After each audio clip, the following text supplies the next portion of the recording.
hold on a minute. I don't have my Zoom on. I just realized that, and I don't hold on a minute. I've got to shut these lights in here. Hold on. I've got to turn the lights on the other side of the kitchen. I'll be right there. I had to give Scooter a wake-up call, and she kept me on. Hi, whisper to me. I'll be right there. Don't get scared of the blue screen.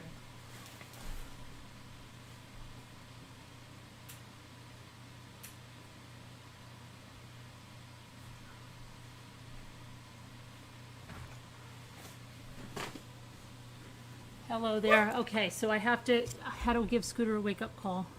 And then we got to talking, and before I knew it, and then I didn't put my Zoom on before I went live. So that's not good.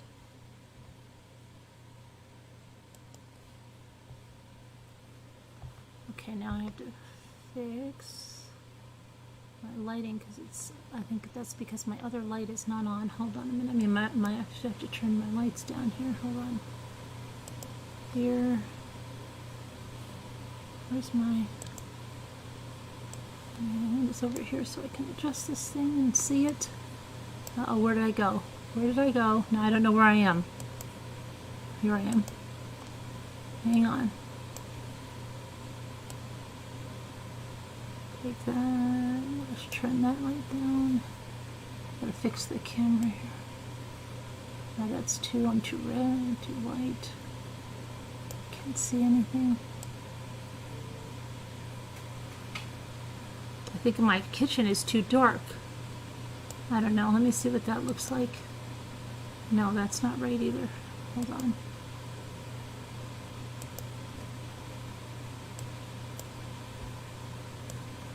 You can blame Scooter. Hold on. Why is this? I think I have to turn other lights on. Hang on a second. It's probably because maybe I need some lights behind. I don't know what's going on with the lights. Did I shut those? Sorry. And now I know. Hashtag be ready before you come on. Something's batty with this. Hold on a minute. No, it's really dark. Hold on.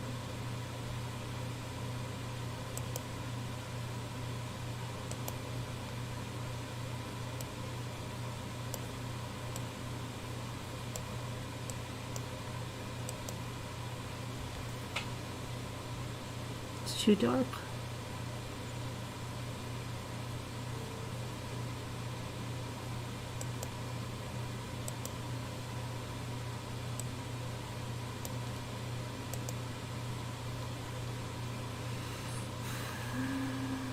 I don't know whether I have to turn my lights on the other side of the kitchen, the other ones that I didn't put on.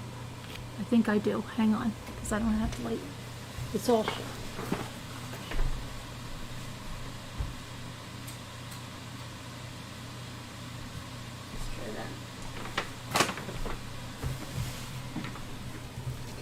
And I've got my heater going because I was cold. I'm going to shut it off in a minute. Because I'm getting warm. So don't fret, because I know some of you hear the noise and you go freaking.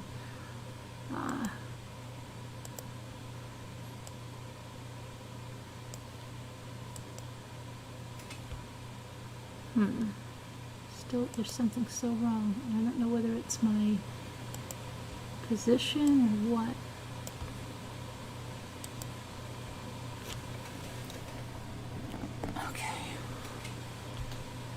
No, that something's left. Because now I'm really, really red, and what is going on? Why am I red? No idea.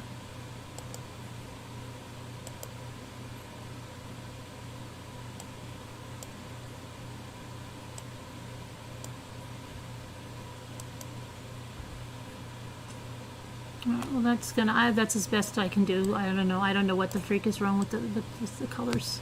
Sorry. Now,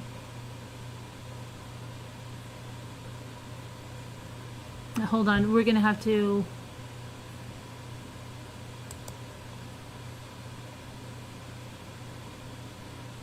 Where's my invitations?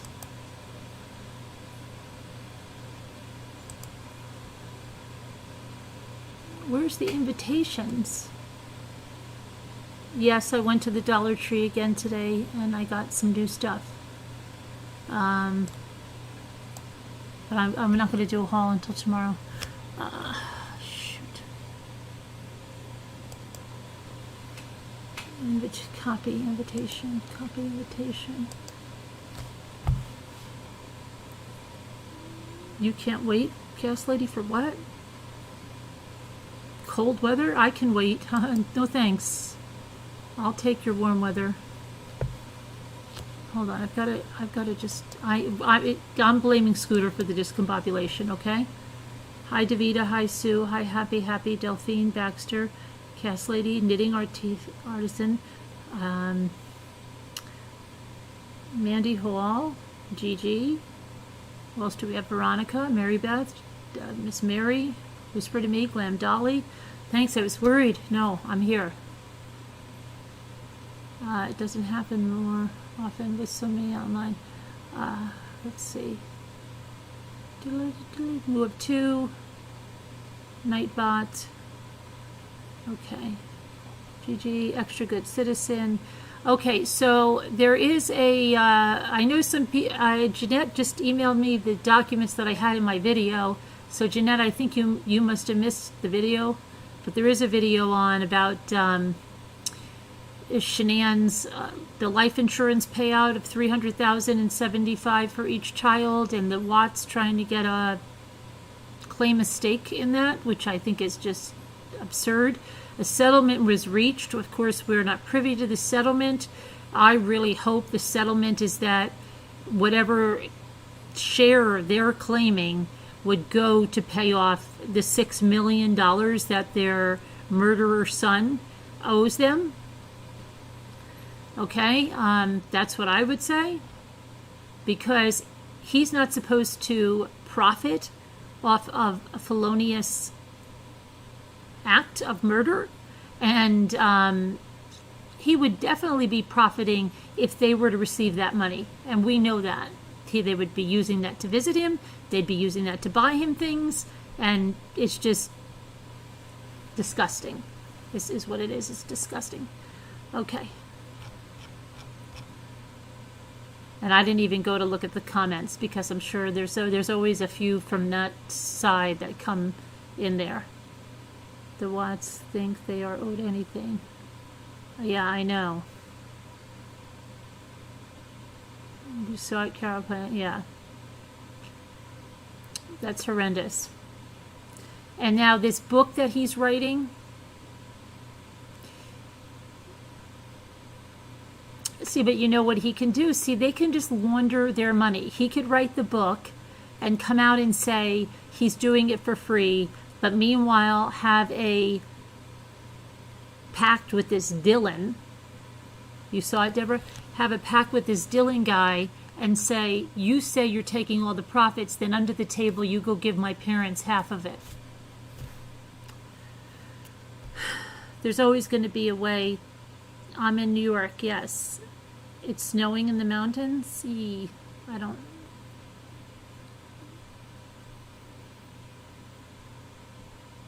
And I know that Leaping Lizard asked me to debunk some stuff that other stupid channel is coming out with.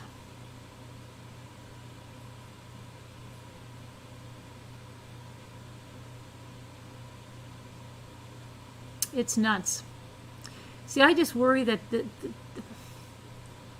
Rusaks are actually like too nice, and so like I don't know, like did they say, okay, well, why don't we split the kids stuff up so, you know, you get 37,000 for each one, you know, and I would see them maybe doing something like that, because I just think they're too nice. I think they're too nice because they allowed Cindy to say that stuff in court she should have never said. Hopefully, maybe that they've heard her and what she's really about, they're not going to be so nice anymore to her. Because that's right, Emma, yeah.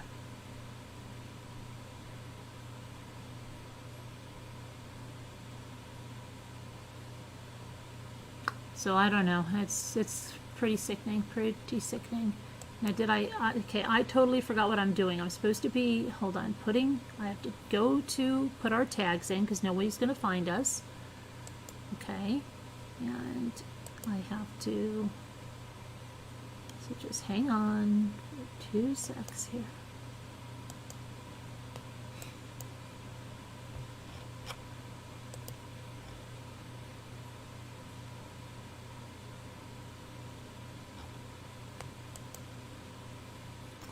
Okay, and then what do I have to do? I have to put our tags in, so I can do that right here while I'm on with you guys, while I'm seeing the chat, I think. I can see the chat a little bit while I'm doing this.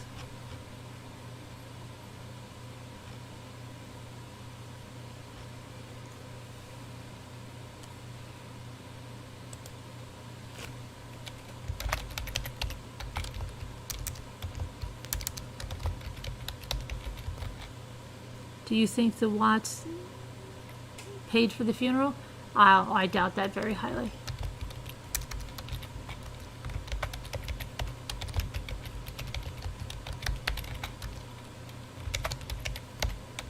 They didn't even go to the funeral.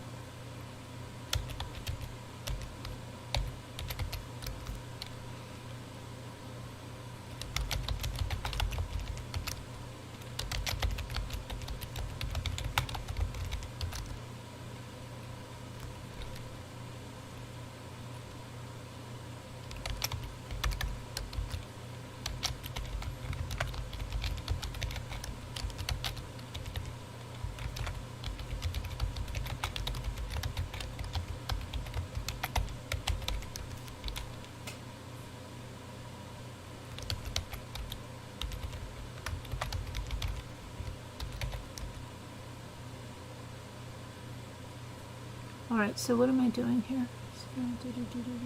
Okay. I'm almost done. I just have to put these in. Okay. For some reason it doesn't upload them when I go live. Okay. Thumbs up isn't working the past few days? Really? It's working.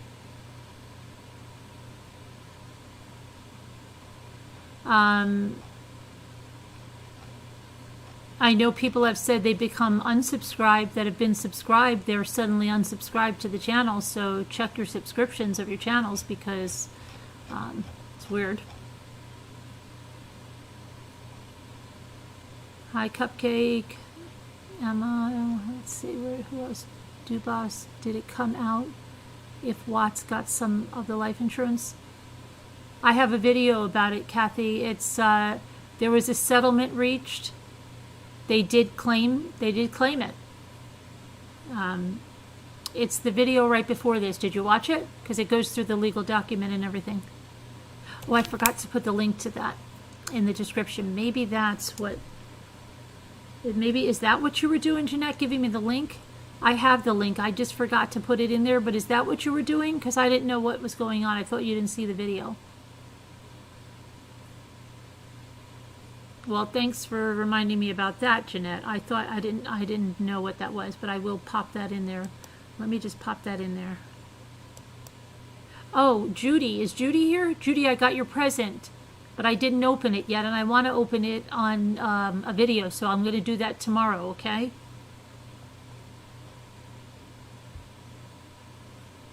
Thank you very much, though. I appreciate it. It looks nice. I took it out. It's in the gift bag, but I didn't peek or anything, or I don't know.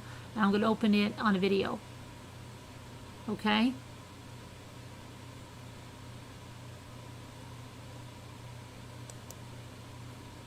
It's okay, Jeanette. I think you were just trying to remind me. I don't know. I think you were trying to remind me that I didn't put the link in.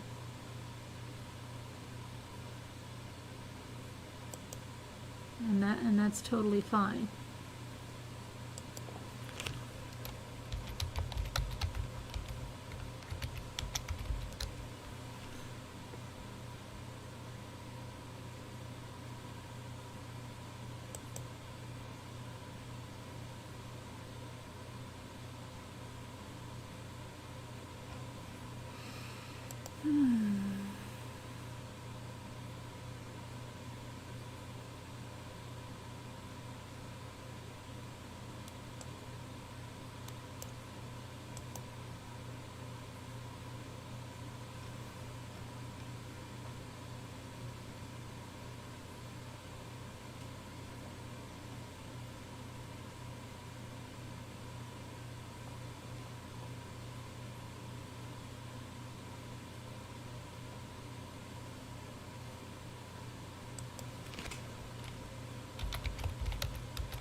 Hold on a minute, I just want to put that link in there because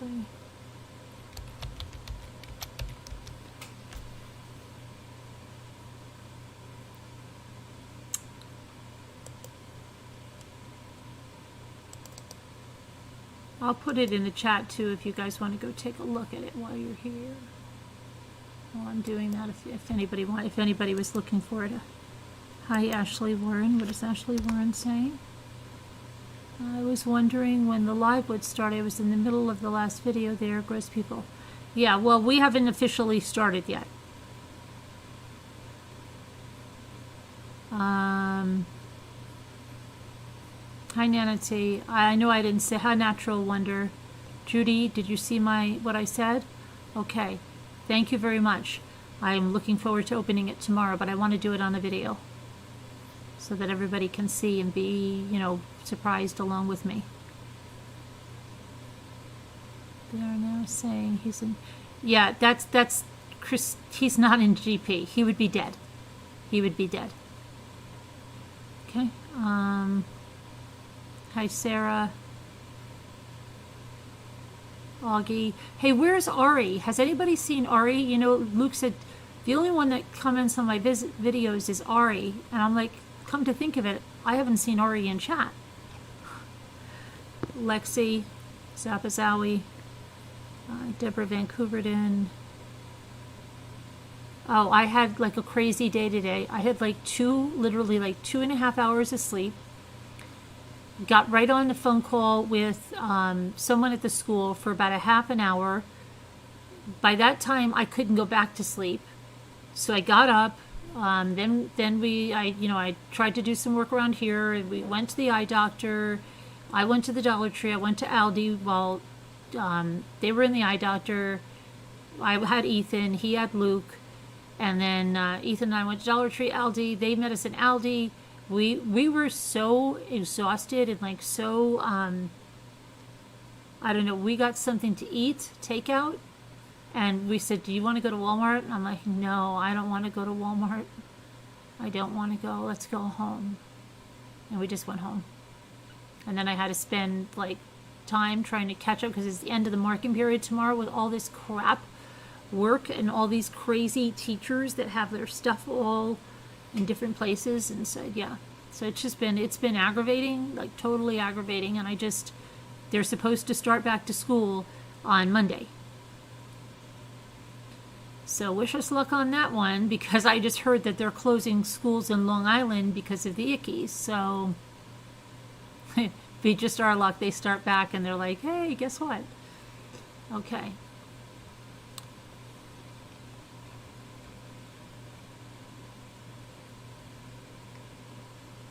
Hi, Jen H.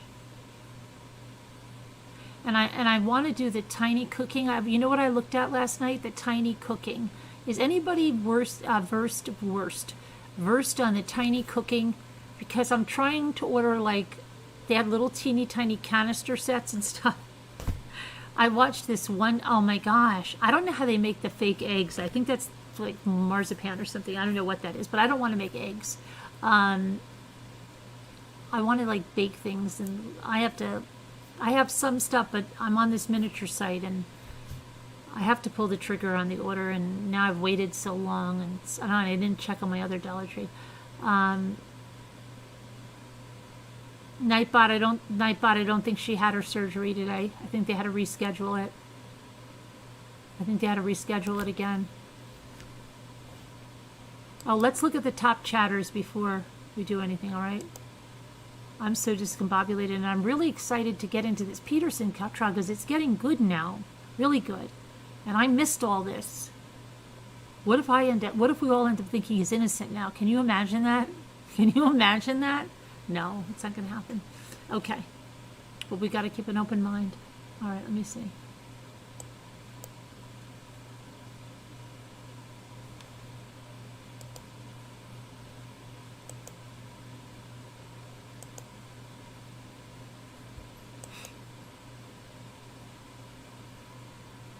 Let me see. I'm getting into the top chatters, okay?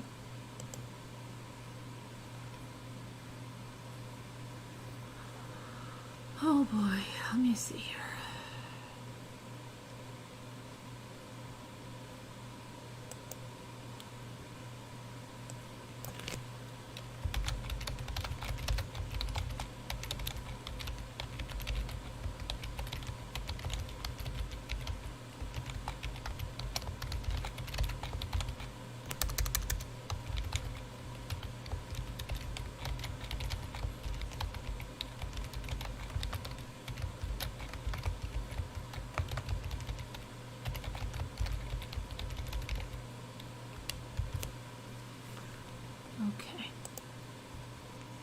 Chatters. Where's my chatters?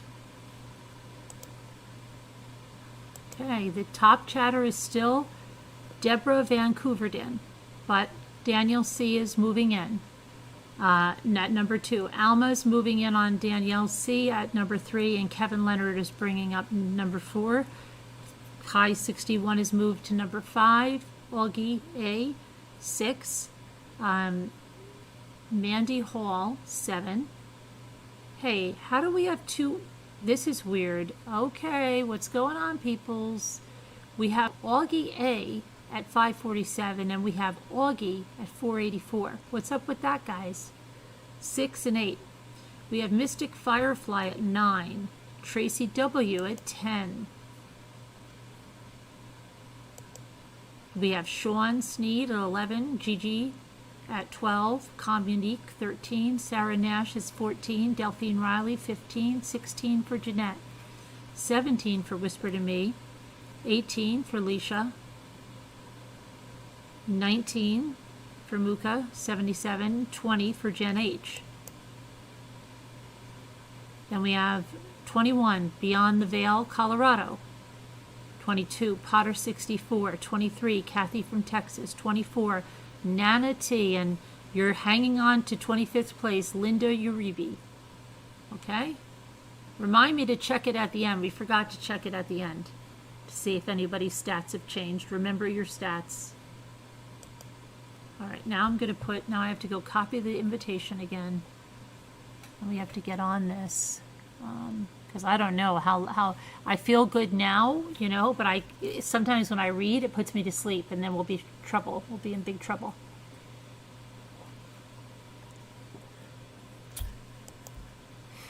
I don't know, where's my thing? Invite. Okay. All right.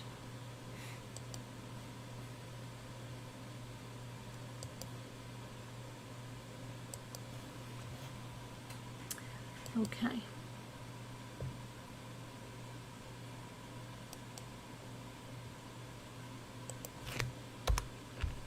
All right, so, ouch.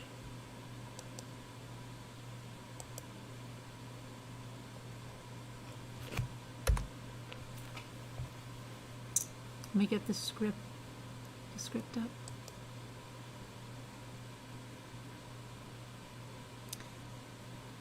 And I'm going to shut my heater because I'm getting hot now, and it's going to put me to sleep if I keep it on, probably.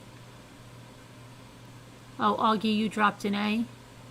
So you're actually cheated, Augie, because you're in there twice. I hope you feel good about yourself because you took someone else's space. Betty Joyce Ledford, hello there.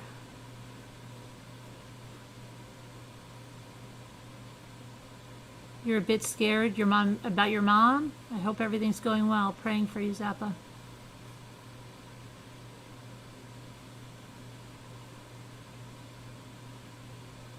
Donna Stone, you never catch the live. Welcome.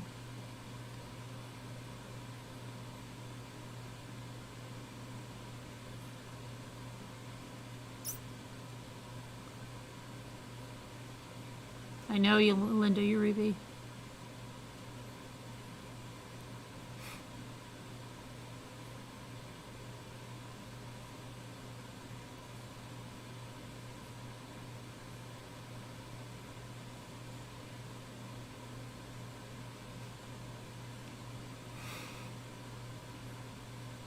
What is a hot flash? I don't understand. I don't know what that. I mean, I've heard. Obviously, I've heard people talk about them, but I sincerely don't know what it feels like. You just get hot all of a sudden, and how long does it last? I'm always cold. Always cold. You're up late because you're making yogurt? Are you making it in the Instant Pot? My daughter does that. Is it just in your face? What is it? Like, where's the hot flash? Your whole body?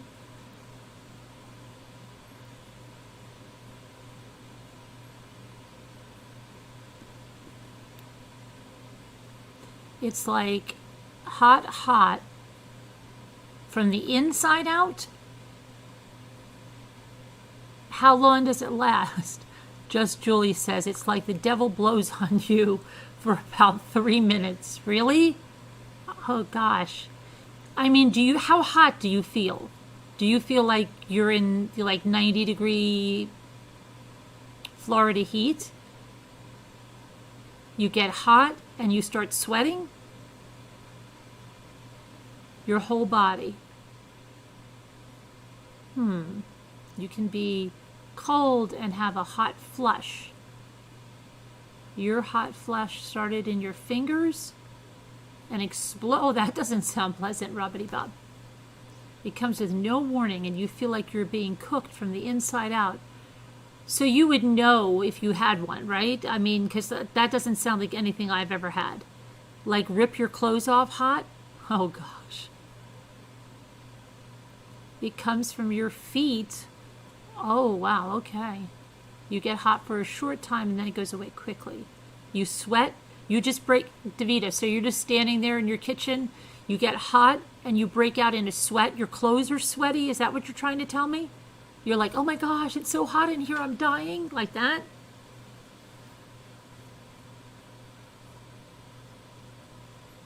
Keep your fan around. Us Italians are hot-blooded, so we don't feel it. You think hot flashes are inevitable? It's a symptom of low estrogen. You haven't gone through it yet. Can't wait. Yeah, me either.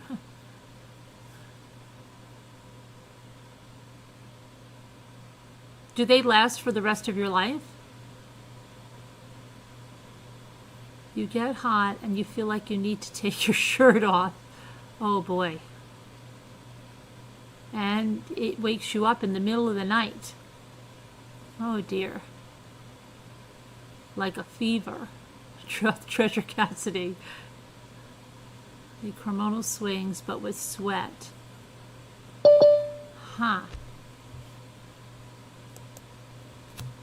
Interesting.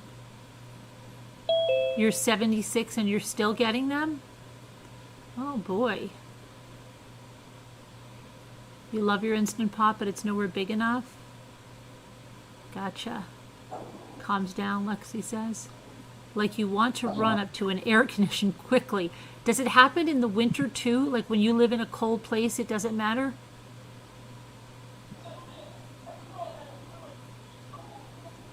I'll be right there. Okay. It's been about a year for you, Nana T, but people tell you it can last up to 15 years. Crazy. I was lucky. I never had those. Oh, okay. You but do I would that in the hear store? about them. You do that in the store? You feel like ripping your clothes off, Sarah?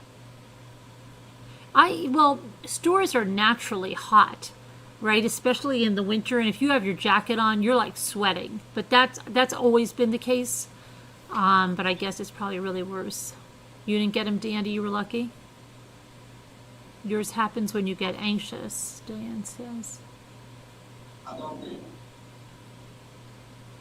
Just tripped. Worst part is sweaty on a cold night. Once we have gone through menopause, do we need estrogen? I don't know, baby doll.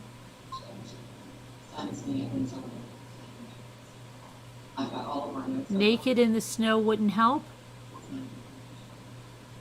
Your mom didn't have them, Robbity Bob? No, it's not Glam Dolly.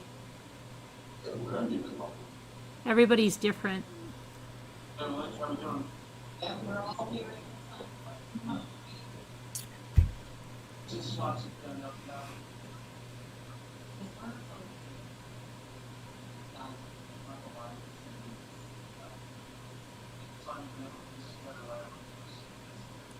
You were in a simulated menopause? It would flare up from the inside and you felt like a hot furnace. That sounds lovely. Just me, Marcy, 67, never had a hot flash. Well, that's good. I'm going to gravitate towards that thinking.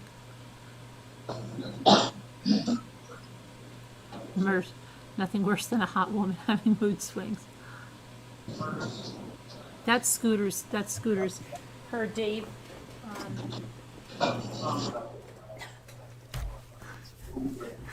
She has to control him. She'll be locking him in the bedroom soon because we're running late. So, yeah.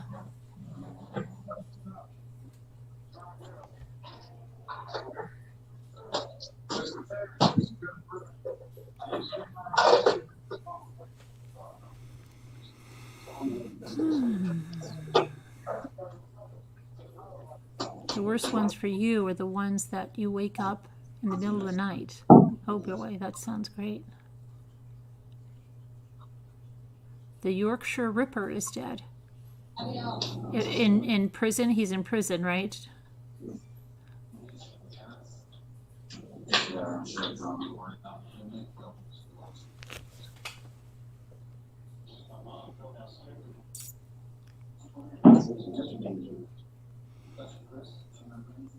Maybe we should. No, we'll gravitate towards the ones that have never had it, and say, oh, that's going to be us. Oh, see, like Sue W. Those are our people. Those are our people, Jen H. Sue W. And there was someone else that just said they never had it.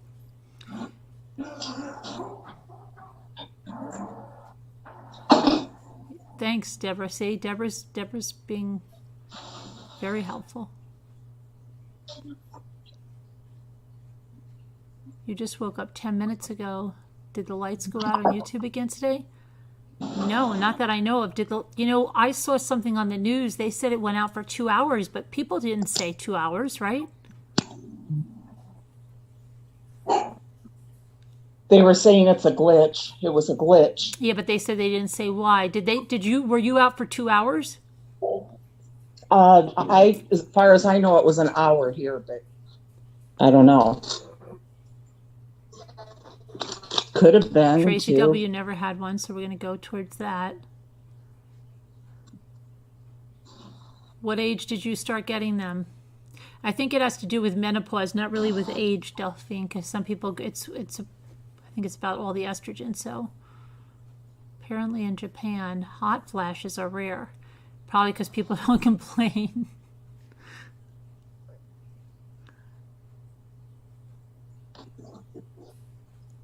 Well, then, your title is weird. Wait a it's second. the title from yesterday. How do I have the title from yesterday? I changed my title. Oh. I'm starting to get spooked out now. Wait a second. Hold on a minute. Did I change the other video?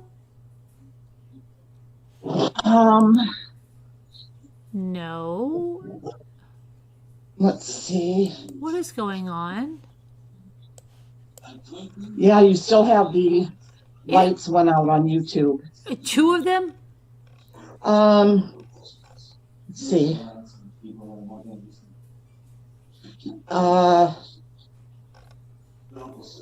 I don't understand. Yeah, 2 of them. This is so weird. How would... That wasn't the title I put in. I'm getting really creeped out lately. A lot of weird things are happening. Hold on, let me change the title. That is so strange. Hi, Kevin Leonard, Pitbull Sleuth, Nicole Griffith, Crystalina Bacteria, the Chatterbox.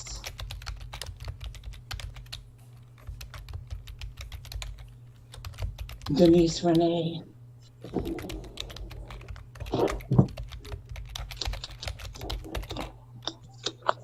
Okay. There, I'm sorry. I don't know why. What the freak was that about? Now, hopefully that... Oh, gosh, it scared me with the darkness. Okay.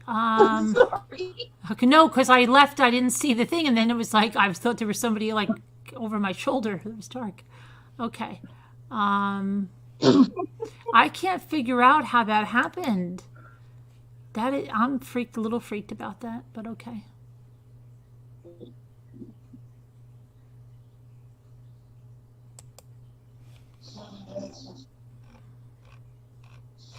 Okay, well, I'll have to just worry about it later. Okay, so are you ready? Let me get over there. All right. What were you doing? Bye, everybody. Hi, Treasure Cassidy. I won't be able to see you guys now. I'm going down the abyss. Mm-hmm. Are you going to look at it? Are you going to look at it on your tablet? Yes, that's where I have it. Okay, Hi, good. baby doll. Okay, here we go. Let me get over there. You see, I've lost my memory. I don't even remember where we were yesterday. Don't tell me. Don't tell me. Don't tell me. I won't. I don't want to look at it. I want to really make sure I can remember what the hell we did, because this is so scary. Like when they say, "What did you do last Thursday?" I have no freaking idea. Okay. I'd be the most terrible witness because it would have to stand out to me. I can't even remember what I ate for dinner 2 days ago without really thinking about it. Okay. Wait, my tablet is moving so slow now. I'm trying to go ahead. We But went. I It's remember we coming. went through the hearing. We had that Brent Rocha hearing with the juror number 5, and then after we got back from juror number 5, did we stop there? Let me get there, and I should know. I think I'll know. We were at 2 more of her friends, I believe. Oh, we did her friend, right? Her friend that was so emotional, and then we have 2 more friends, I think, right? Okay. Yeah. See, but I would not have picked that up. Like that scares me. Okay. All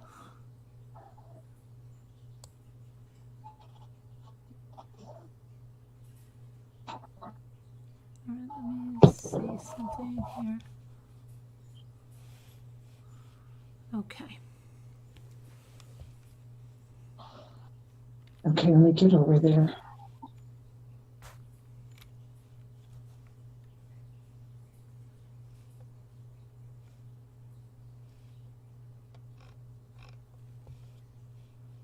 Hi, it's Pink. Okay, let me go over here.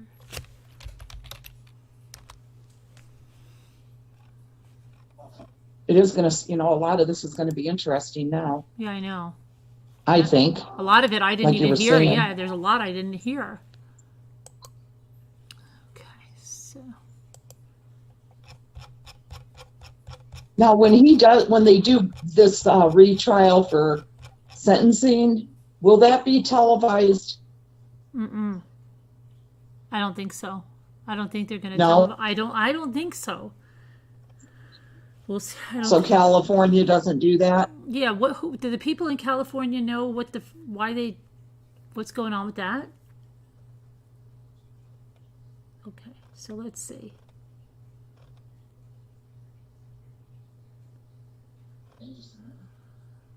Because I hate it when all they do are the drawings. Yeah, I know. I hate those, and usually they're not very good either. Right. I think we're at Lori and Renee, aren't we? Lori Ellsworth and Renee, or Tomlinson. Maybe we're at Renee Tomlinson. Do you know something that's really weird? What? Well, oh, maybe. Okay, no. Gosh, I thought we missed a whole bunch of people, but now I see that I was too far down. I'm like, what are all these people? I thought it was okay. Never mind me. Okay, so we did the pawnbroker yesterday. We did the Brent Rocha incident. We had Stacy Boyers, and then we didn't do Lori Ellsworth, right? I don't think so. Yeah, those were the friends. 2 more of Lacey's friends, so it'd be Lori Ellsworth. Okay, it's not too long. All right, do you see it? The 21st of June, 2004, and it's Lori Ellsworth, and that's a friend of Lacey's. Okay, do you see it? Yes, I was just trying to get glasses that weren't all scratched up. Okay. Miss Ellsworth? Testimony. Okay.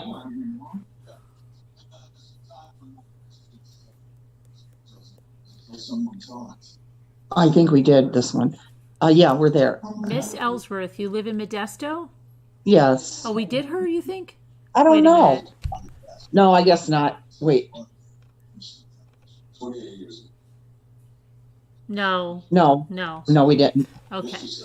Miss Ellsworth, you live in Modesto? Yes, And don't tell me your address, but you've lived there most of your life? my whole life. And as you were growing up, at some point, did you meet someone by the name of Lacey Peterson? I did. And when did you meet her? 7th grade, 17 years ago. And did you and Lacey pretty much become friends at that time and stay friends throughout your adult life? We did. She's one of the first people that I met when I went to a new school, and we were cheerleaders together. And we played softball together. And kind of did the normal growing up kind of things? Yeah. And were you aware when Lacey went to college in St. Louis Obispo? Yes. Polly, I think? Yes. And were you aware she got married? Yes. And did you attend the wedding? I did not. And then were you aware that she came back to Modesto, moved back here? Yes. And did you get back in contact with her? We reconnected when she came back. It was before she came back. Okay, let me show you People's 14. Is that a picture of Lacey?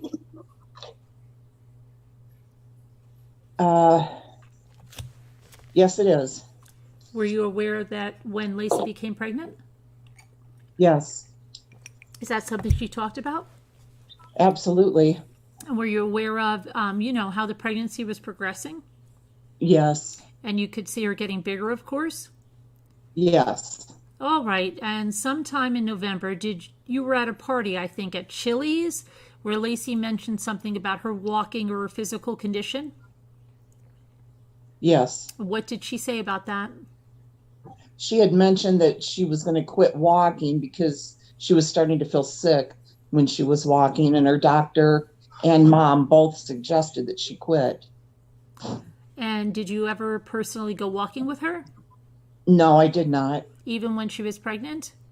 Right. So you're not familiar with the route she had been taking or anything of that nature? I don't know what route she took. In December, did you see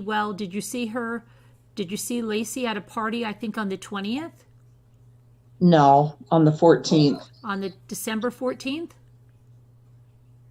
Yes, on the 14th of December. I'm sorry, let me go back to November. Did you see her again in November? Yes. She came to my house on the 20th. Okay. Did you say the Yes. on my mouth? Yes. My mouth. Yes. Okay, and that was for a party watching The Bachelor or something? Yes. And then did you also see her at some time in December? December 14th. And where was that? That was at a Christmas party at Stacy Boyer's and Jake Zimmett's home.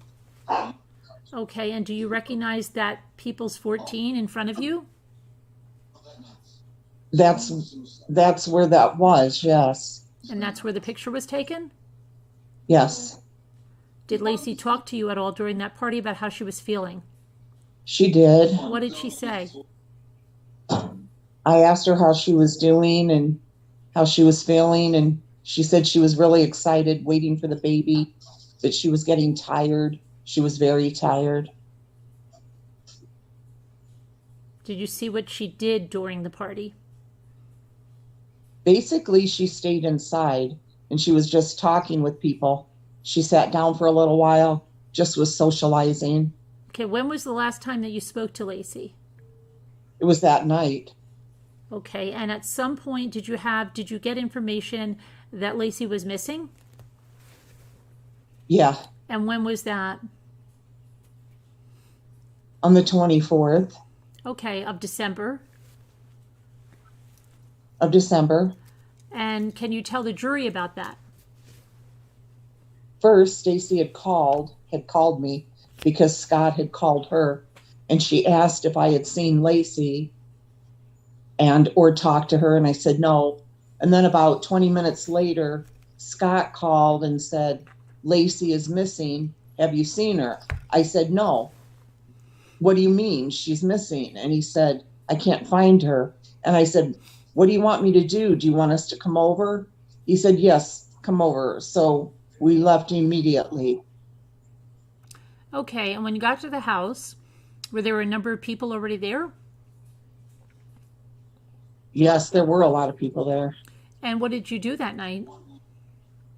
Well, as soon as we got there, actually, Stacy had gotten there around the same time. So we both went and talked to Scott, gave him a hug, asked him what we could do, and we pretty much got a couple of photos and hit the neighborhoods, asking the neighbors whether they'd seen her. And did you personally go with Stacy around to the neighborhood? Stacy, myself, and another woman, one of our friends, went door to door. And just based on other testimony, you didn't get any information regarding Lacey's disappearance. No. When did you go back over to 523 Covina? The next day? Yes, on Christmas. Christmas Day. Yes, on Christmas Day. And do you remember what time you got there? I don't remember. It was early. It was really early. At some point on that date, was there a decision made to kind of move the volunteer effort from the house down to the Red Lion Hotel? Yes, because there'd been so many. We went to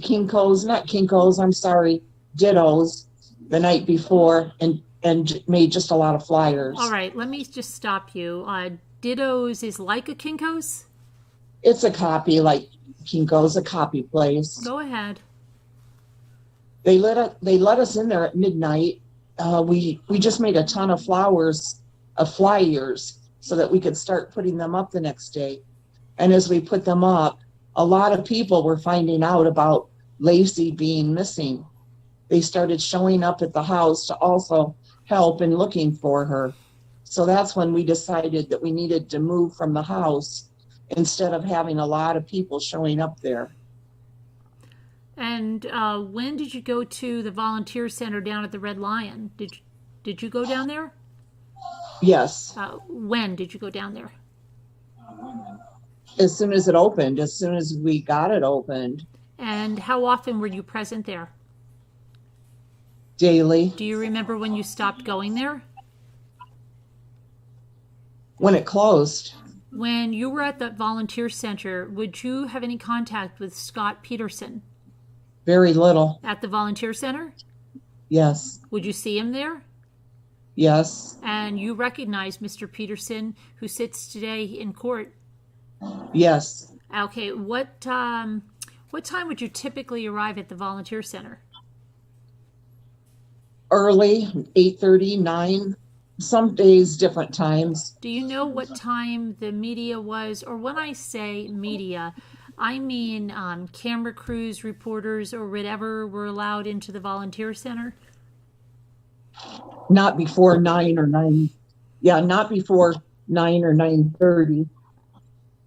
Do you know who made that rule?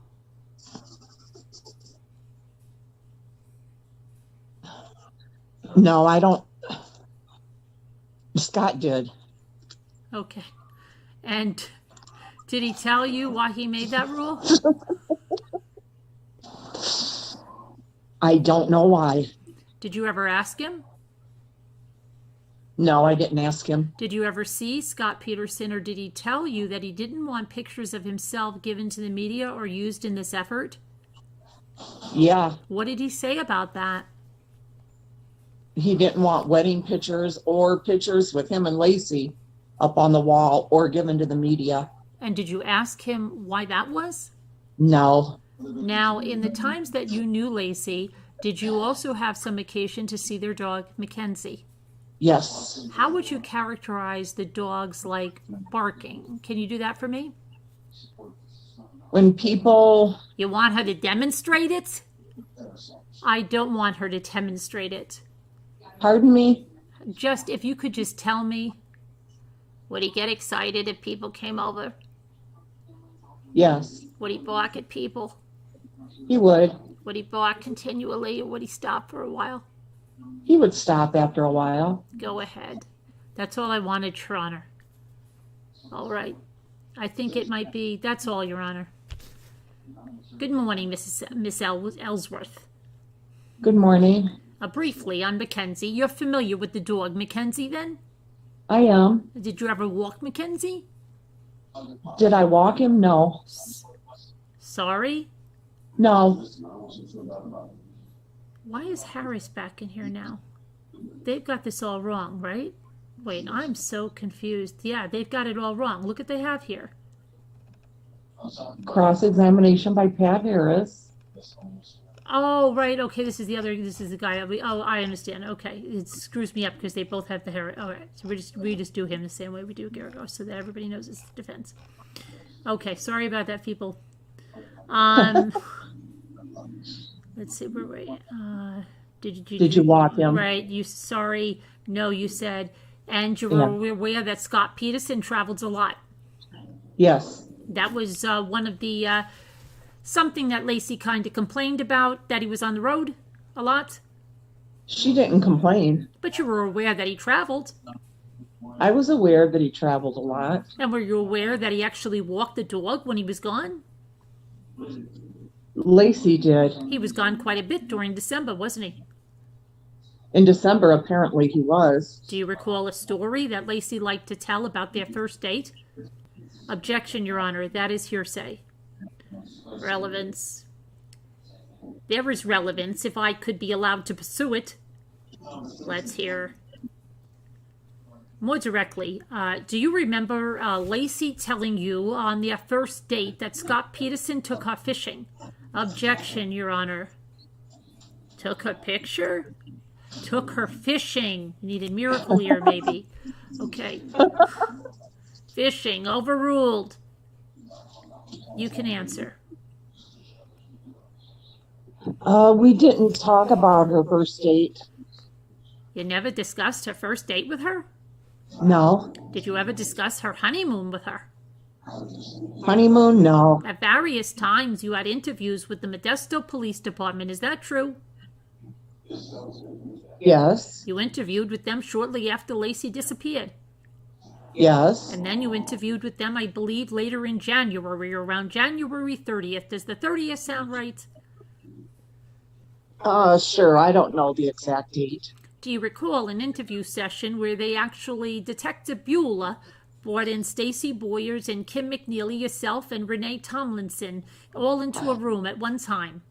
Yes. And do you recall that Detective Beulah told you at the time that information surfaced about Amber Fry? He wanted to get you all together to see what you now remembered about Scott Peterson. That wasn't the reason that we were brought in there. I don't recall it being about Amber Fry. Let me take a chance to refresh your memory here, okay? Have you ever seen Bates number 1751, the interview by Detective Beulah? Just read it to yourself, Miss Ellsworth. Uh-huh. Now, do you recall that Detective Beulah said that he had heard information? Objection. He's reading from the report. Not relevant. She refreshed her. I'm asking the question. Well, what question? It does refresh your recollection. You asked the question. Does it refresh your recollection that he told you, Detective Beulah told you that, in fact, that he wanted to talk to you after Scott Peterson had been discovered that Scott Peterson had been involved with an Amber Fry? It was after that. And now he wanted you all to get together and see what you remember looking back. Is that correct? Right. And one of the things that he talked to you about that night, or excuse me, during the interview, was that during the marriage, Lacey asked Scott to do a lot of sort of chores, different things around the house. And is it true that you told the detective that you guys thought it was so cool that Scott would not get upset with her and was more than happy to do them? That wasn't something that I had said. I was in there at the time. Yes, it was nice that Scott did a lot of things for Lacey. And during the interview, you confirmed that that was, in fact, true. That was true. And do you recall when they asked you to come to Modesto Police Department and look at some jewelry or some pictures of some jewelry? I didn't go to the police department and look at pictures of jewelry. Okay. Pictures were brought to me at one time. And do you recall telling, I believe that was Detective Beulah also, is that correct? Yes, it was. And do you recall that that was sometime in March of 2003? Does that sound about right, after about 2 months after Lacey disappeared? Could have been. And do you recall telling Detective Bueller at that time that Lacey almost always wore a pendant? Yes. And do you recall telling him that the pendant was given to her by Scott Peterson? I don't believe I told him that that's where it came from. Bates stamp number 1778. Interview with Detective Bueller. Just read it. Does that refresh your recollection? Sure.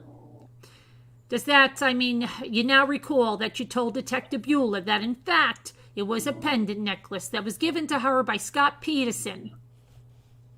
I may have assumed that her earrings and her necklace were, and her ring were all given to her by her husband.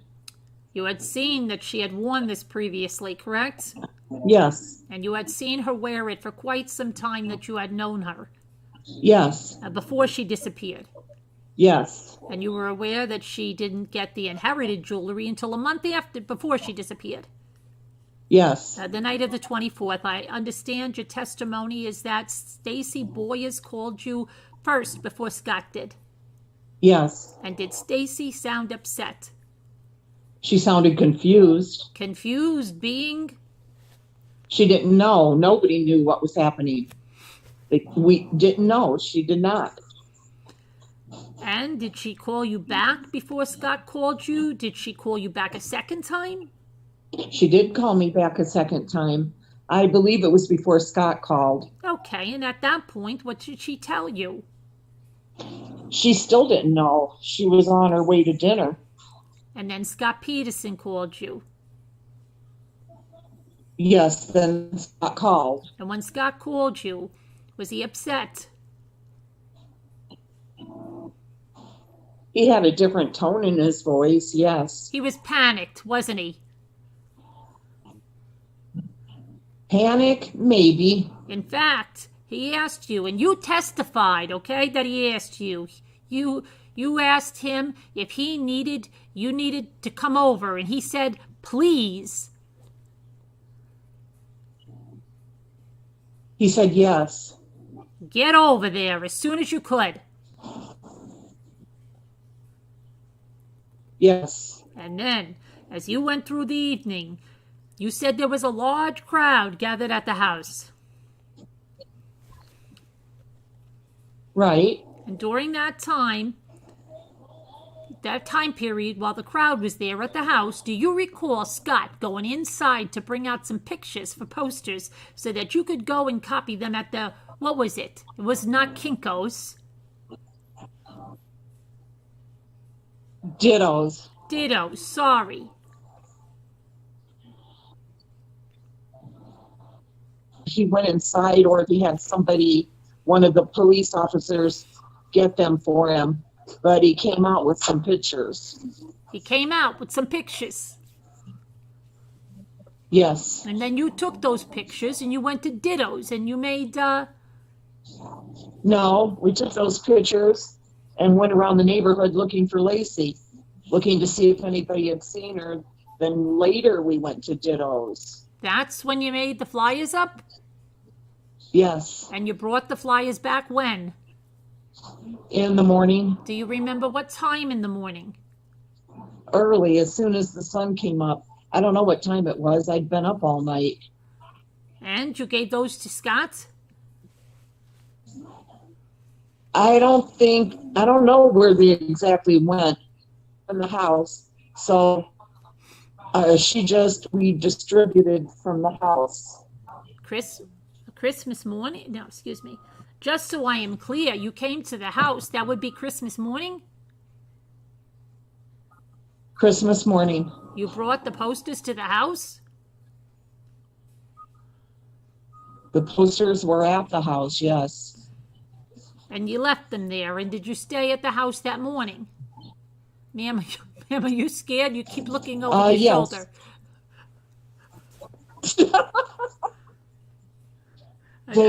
Dave, would you hand me a paper towel right there? So I can wipe these glasses.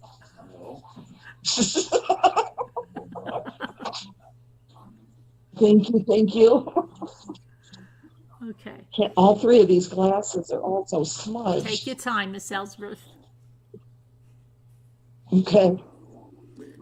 Okay, so you said you brought the posters to the house. The posters were at the house, and you left them there. And did you stay at the house that morning?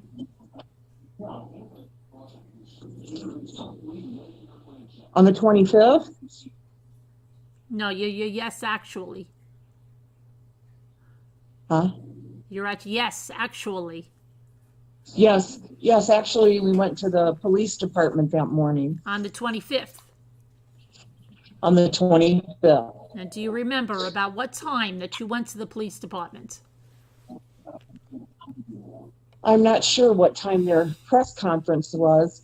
That's what we went down there. That's what we went down there for. I have no idea what time it was. That's okay. Take your time. Do you recall being there during the morning for several hours during the morning before you left for the press conference?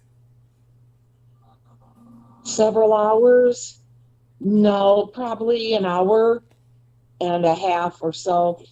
And during that time, where was Scott Peterson? I believe he was in the house, in and out of the house. He was in and out of the house? Uh-huh. And he was taking flyers with him, leaving and going in and out of the house? I don't know. He may have been. The volunteer center where you worked, you said you immediately went to work at the volunteer center? Yes. And that it was at the Red Lion Inn? Yes. And Scott was there every morning when you got there? I wasn't there necessarily every morning. I did see him in the mornings that I was there. I was there daily. I'm going to make a little suggestion.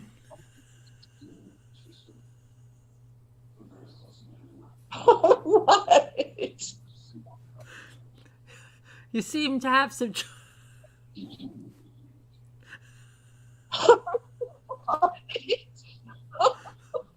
You seem to have some trouble reading the print, Mrs. Ellsworth. I think maybe your husband Dave is his name. He should put this up for you on the big screen.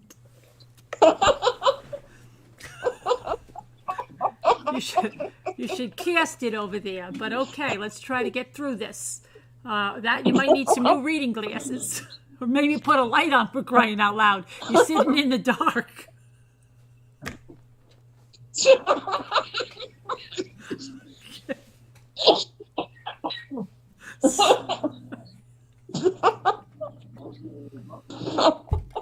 Okay.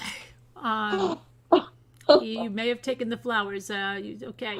The volunteer center where you worked, you said you immediately went to work at the volunteer center, and that was at the Red Lion Inn, correct? Yes. I asked you, Scott was there every morning when you got there. Yes. Okay, and you answered me I wasn't there necessarily every morning? Yeah. Okay. And I think you mentioned that you got there around 8:30. Yeah. 8:30, good. Scott was already there by then? Around 8:30. Okay. Was he already there by then? Yes, he was there some of the days I was there. And is it a fair statement to say that he was there for some of the days I was there? Okay, yeah. Is it a fair statement to say that given the media presence, it was somewhat of a zoo there? The first couple of days wasn't so bad. It got worse as the story got out there more.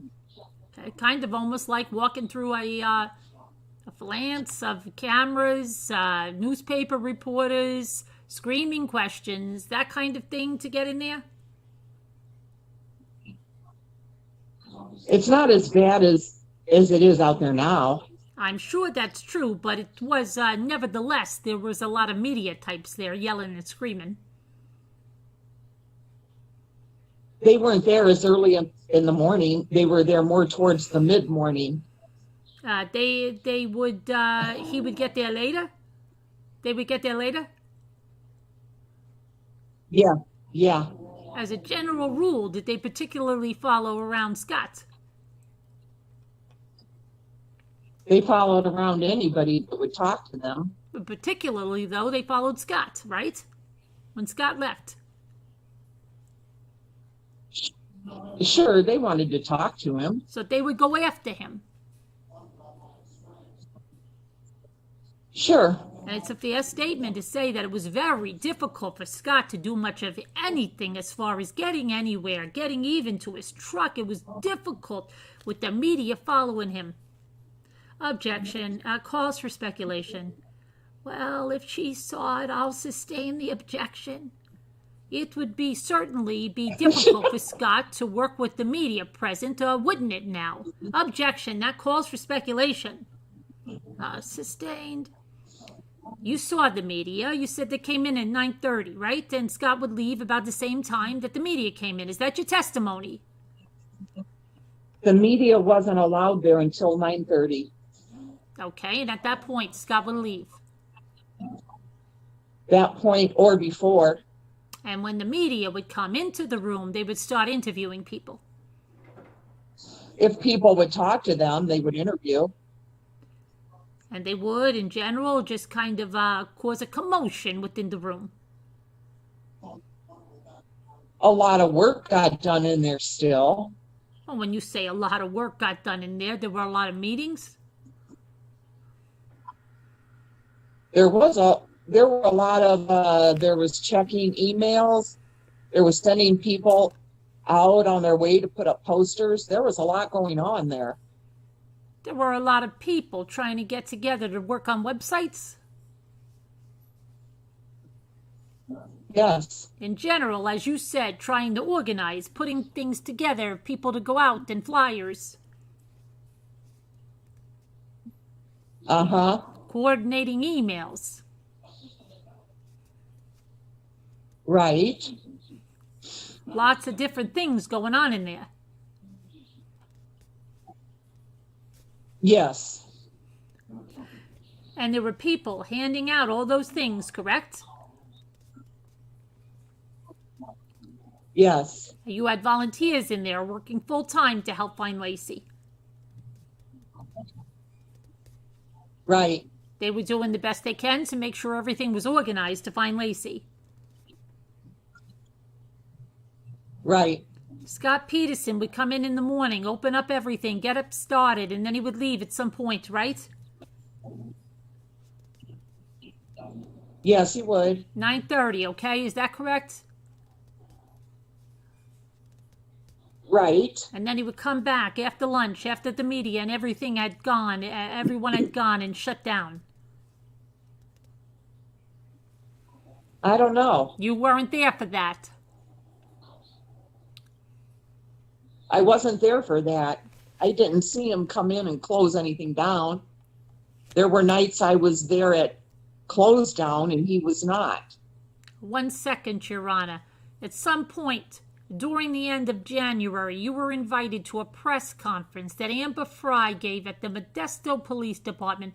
Do you recall that?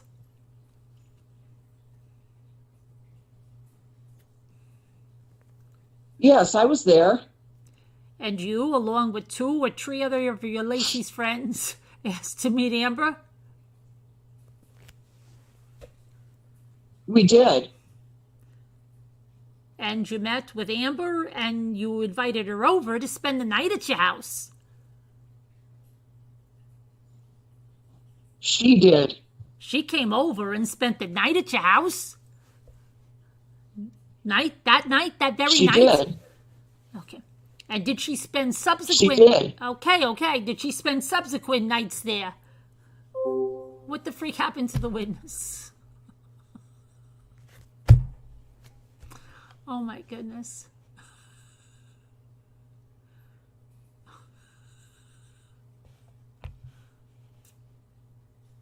Witness, are you there? I'm here. Can I get a witness? Can you hear Come on. me?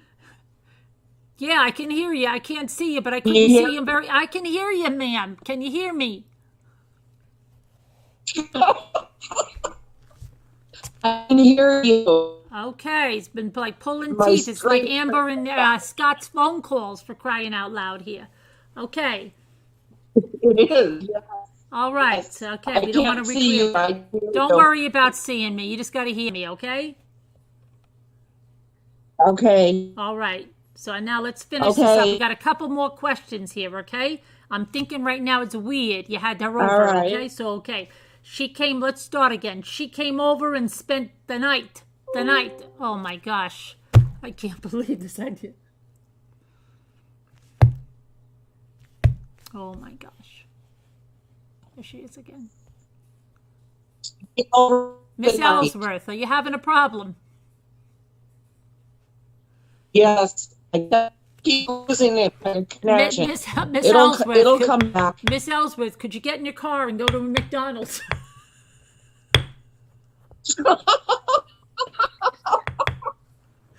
Could you sit outside the McDonald's in your car, Miss Ellsworth? It'll get better. Okay. Let's try to finish this up, Miss Ellsworth. Got a couple of questions. So, all right. So I was saying, she came over and spent that night at your house, and you said she did. And I asked you, did she spend subsequent nights there? And you answer, no. Okay, now that's where we're going to start. She spent subsequent nights at other friends' houses that you're aware of. Other friends of Lacey's friends, correct? She stayed at other places, yes. I don't have anything else. No follow-up. May the witness be excused. Miss Ellsworth, thank you very much. Bye-bye. Thank you. You're welcome. I didn't know she spent the night with I didn't know them. that either. Did you? No, I had no idea. Let's ask the people in the chat. Did the people in the chat know that Amber spent the night, that very night, with the friend? Let's see. Did everyone know there? No there. What is that even said? Did anyone know that?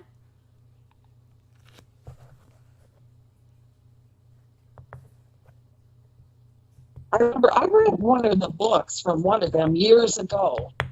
The Mother, maybe? Maybe. I have that book, but I don't remember. Anybody? No. That's been so Linda Uribe said no. Augie said no. Sarah Nash said no. Can you repeat the question? Did you know that Amber Fry spent that very night with the friend of Lacey and then at subsequent friends' houses?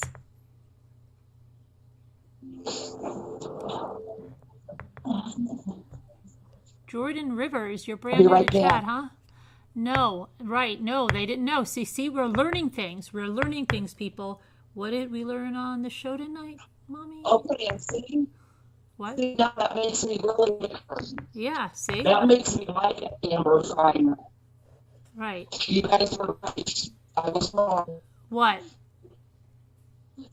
We can't hear you. That makes you what? Remember I said I didn't like her? You liked her? It makes me like her. Oh, like her. I Okay. like her now. Okay. You're breaking up a little bit, Miss Ellsworth. Hi, Amy's Justice League. So look at that. We didn't know something. We're learning something. Thank you, Judy. We're learning something here tonight. Okay. I know. Two Scooter's breaking up. Two Scooter, what can you do about that connection?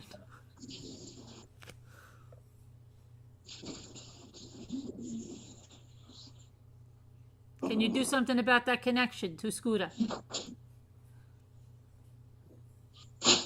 It should get better in a minute.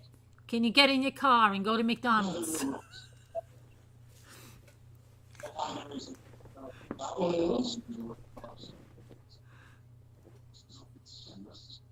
I don't know, Pudding. Why would she spend the night, right? We have to find out. We have got another friend coming up on the stand.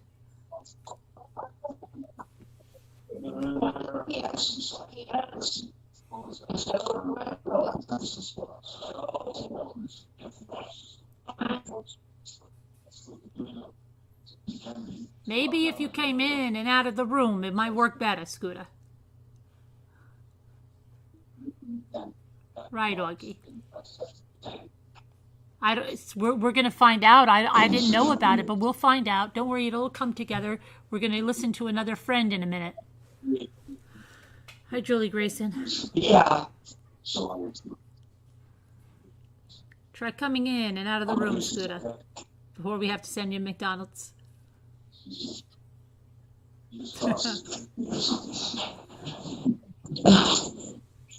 You know, I'm surprised I even can get a connection here.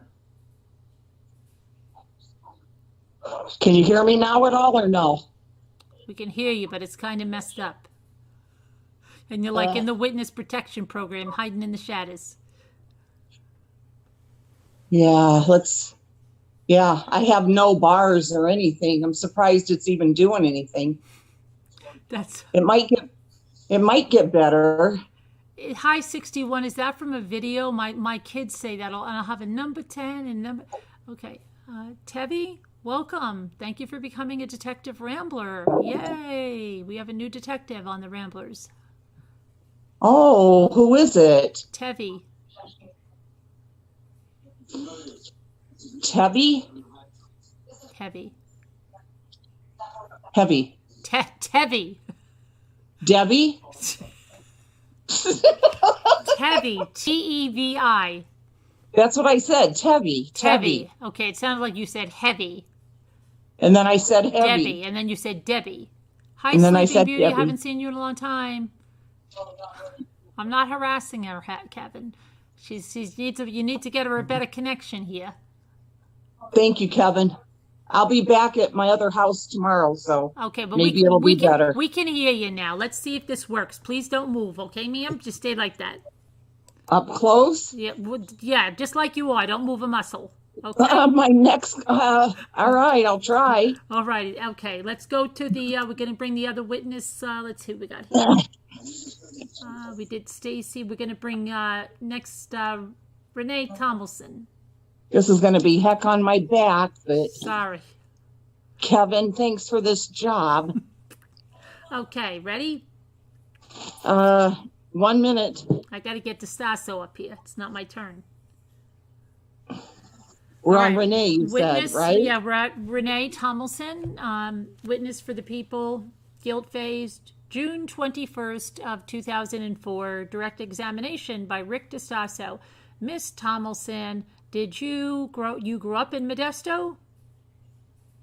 Yes. Can you hear me okay from here? We can, yes. And as you were growing up, did you meet a girl or later a woman named Lacey Peterson? Yes. When did you first meet her? I probably met her maybe my sophomore year, but we became better friends in my junior year. In high school? Uh-huh. And you were aware that she went off to college? Uh-huh. And then you were aware that she moved back to Modesto?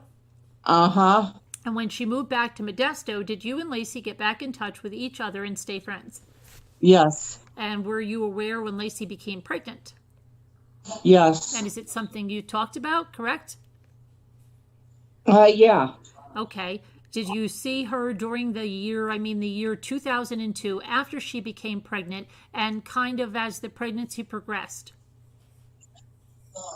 Yes. And when did Lacey ever talk to you about how she was feeling in the later stages of pregnancy? Did she ever talk to you about that? Yes. And what did she say? What kinds of things did she tell you about? She just felt big and tired, kind of worn down, taking it easy. Did you see Lacey at a Christmas party in December?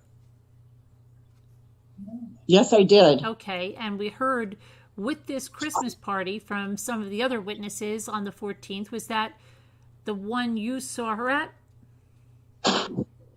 No, I actually saw her at my next door neighbor's Christmas party on the 7th, the previous week. And then did you talk to her then?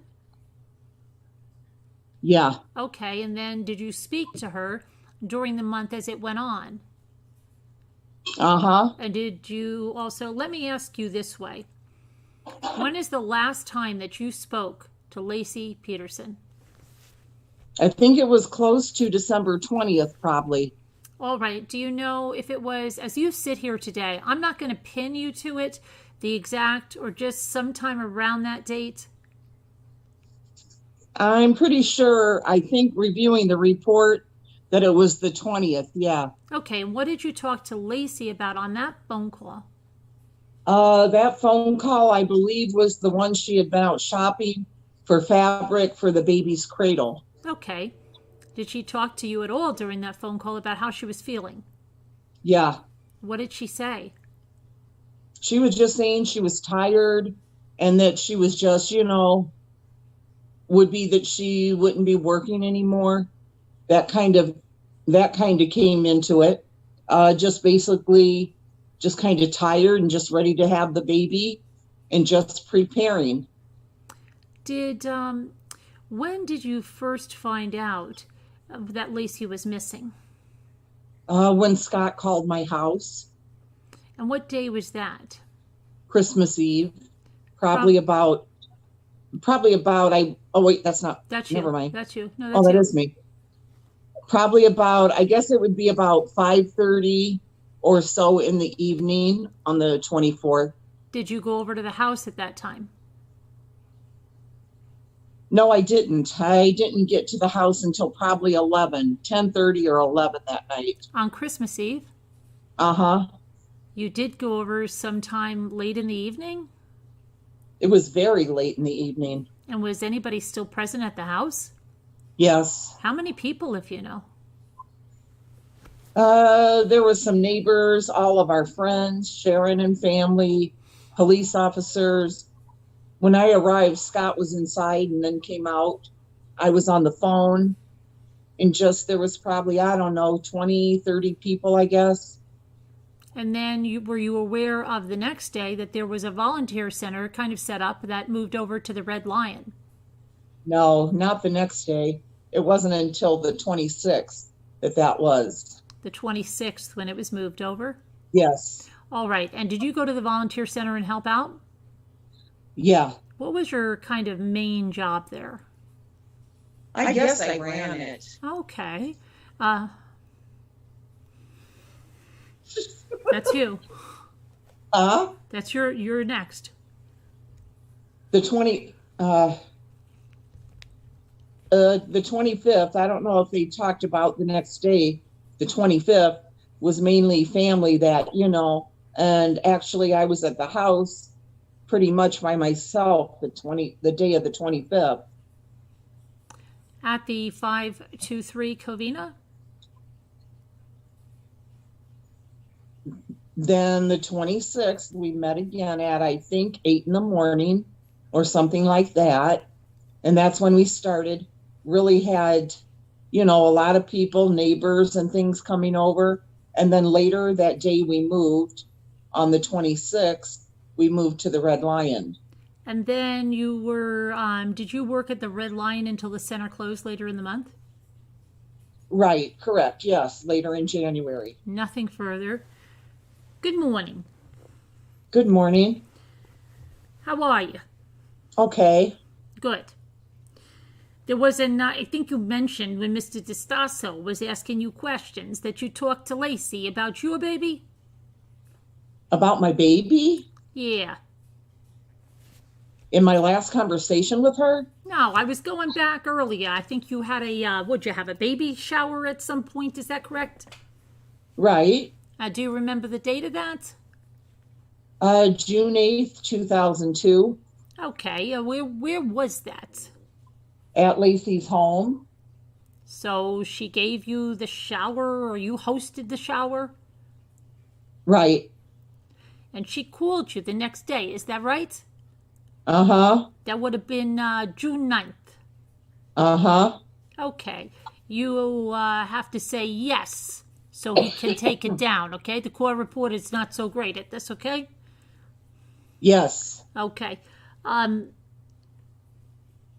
Okay, and she told you on June 9th that she was pregnant, correct? Actually told my husband over the phone. And then I talked to her later in the evening. Okay. So then I got it right. The 8th, you had the baby shower. Uh-huh. At her house. Yes. She didn't mention anything about being pregnant.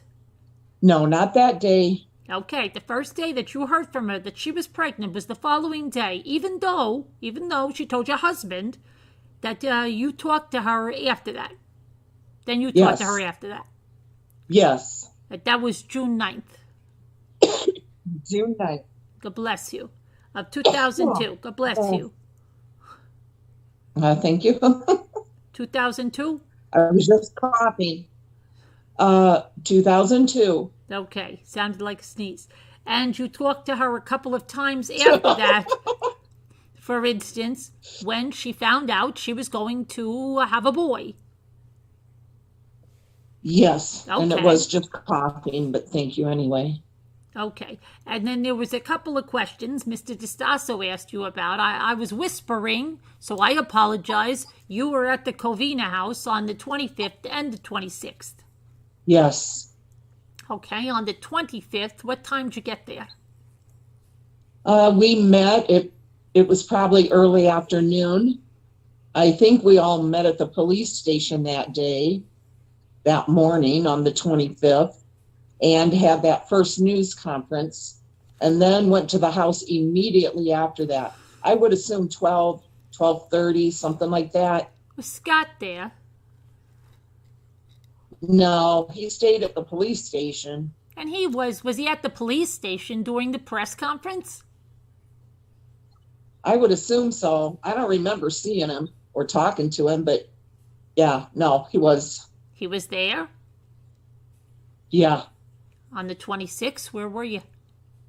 The 26th, we were back at Covina at Lacey's house. And would Scott come in and out, get flyers there at the Covina house, correct? And at the point on the 25th and the 26th? Yes. We have heard some testimony that Covina house was kind of like a makeshift volunteer center at that point, correct? Uh-huh. Yes. Okay, so the flyers would be there. People would be, volunteers could come in and get the flyers and distribute them, hang them up, and post them. Yeah. Did you, on the 26th, did you see Scott doing that as well? Yes. He would come in. Do you need water? Oh, he's asking you, do you need water? I'm fine. Okay. I guess he heard you coughing. It was I don't know. All right. You sure you got your water? All right. You're fine. Okay. Let's see. The 26th, he would come in and get flyers, disappear, and then come back later, get more. Yes. Okay. Do you remember approximately on the 26th how many people were doing that? I know we tried to keep track. That first day, I would say we probably, including friends and family, 50 or more, 40, 50. 50 or more? I would think. When you got that house set up in kind of this makeshift volunteer center, was that on the 25th? No. The 26th? 26th. 26th, and as that happened, would the people come in and out of the house, grab flyers, and then you would say you were, is that a fair statement, a characterization of what was happening? Well, I guess define what you mean in and out of the house. They wouldn't travel through the entire house. Nobody was taking tours, but, They just basically would walk in the front entrance to the dining table and sit and then leave. Okay, were you keeping, you said you were trying to keep track of the people as well. Yeah, people like I knew, my friends that didn't necessarily know Lacey very well, had come and picked up flyers, and we tried to track who those people were, where they were going. Okay, and then on the December 7th Christmas party that you, the one where you saw Lacey, right? Yes. Was Scott there? Yes. And whose house was that? Yes. And whose house was that? At my next door neighbor's. Thank you. I have no further At my next door neighbor's. Okay, ma'am. Thank you. I have no further questions. No redirect. May this witness be excused. Miss Tomlinson, thank you. You can be excused. Thank you. Thank you. You're welcome. Okay, the next one we have is Deborah Wolsky. She's Lacey's yoga instructor.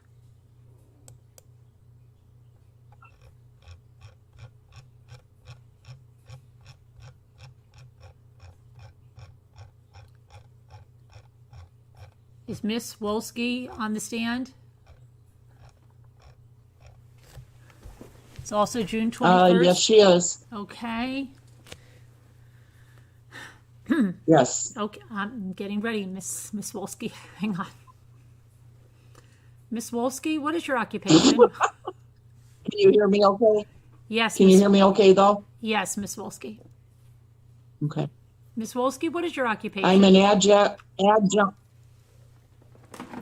I'm an adjunct instructor for Modesto Junior College Athletics Department. I teach yoga and Pilates, and I own Village Yoga Center and the Art of Yoga School for certification. Okay. Do you want to, I want to talk about the private school in terms of yoga. Do you teach specialized yoga classes for expectant mothers?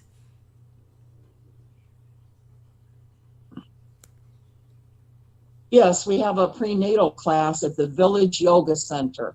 And when we're talking about a prenatal yoga class, for those of us that don't have any idea what that is, can you describe that for us? Well, it's open to all stages of pregnant moms, and it's mainly deep breathing, relaxation, relief of lower back pain, and for opening hips.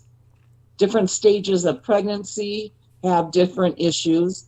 So as they progress and as they get larger, it puts more strain on the lower back. So we teach them, I'm nervous, we teach them relaxation techniques and deep breathing that can help calm the nervous system. Maybe you should have tried a little bit of that before you got on the stand. I'm just saying, okay? Because it's not a good testimony. Oh, never mind. Okay.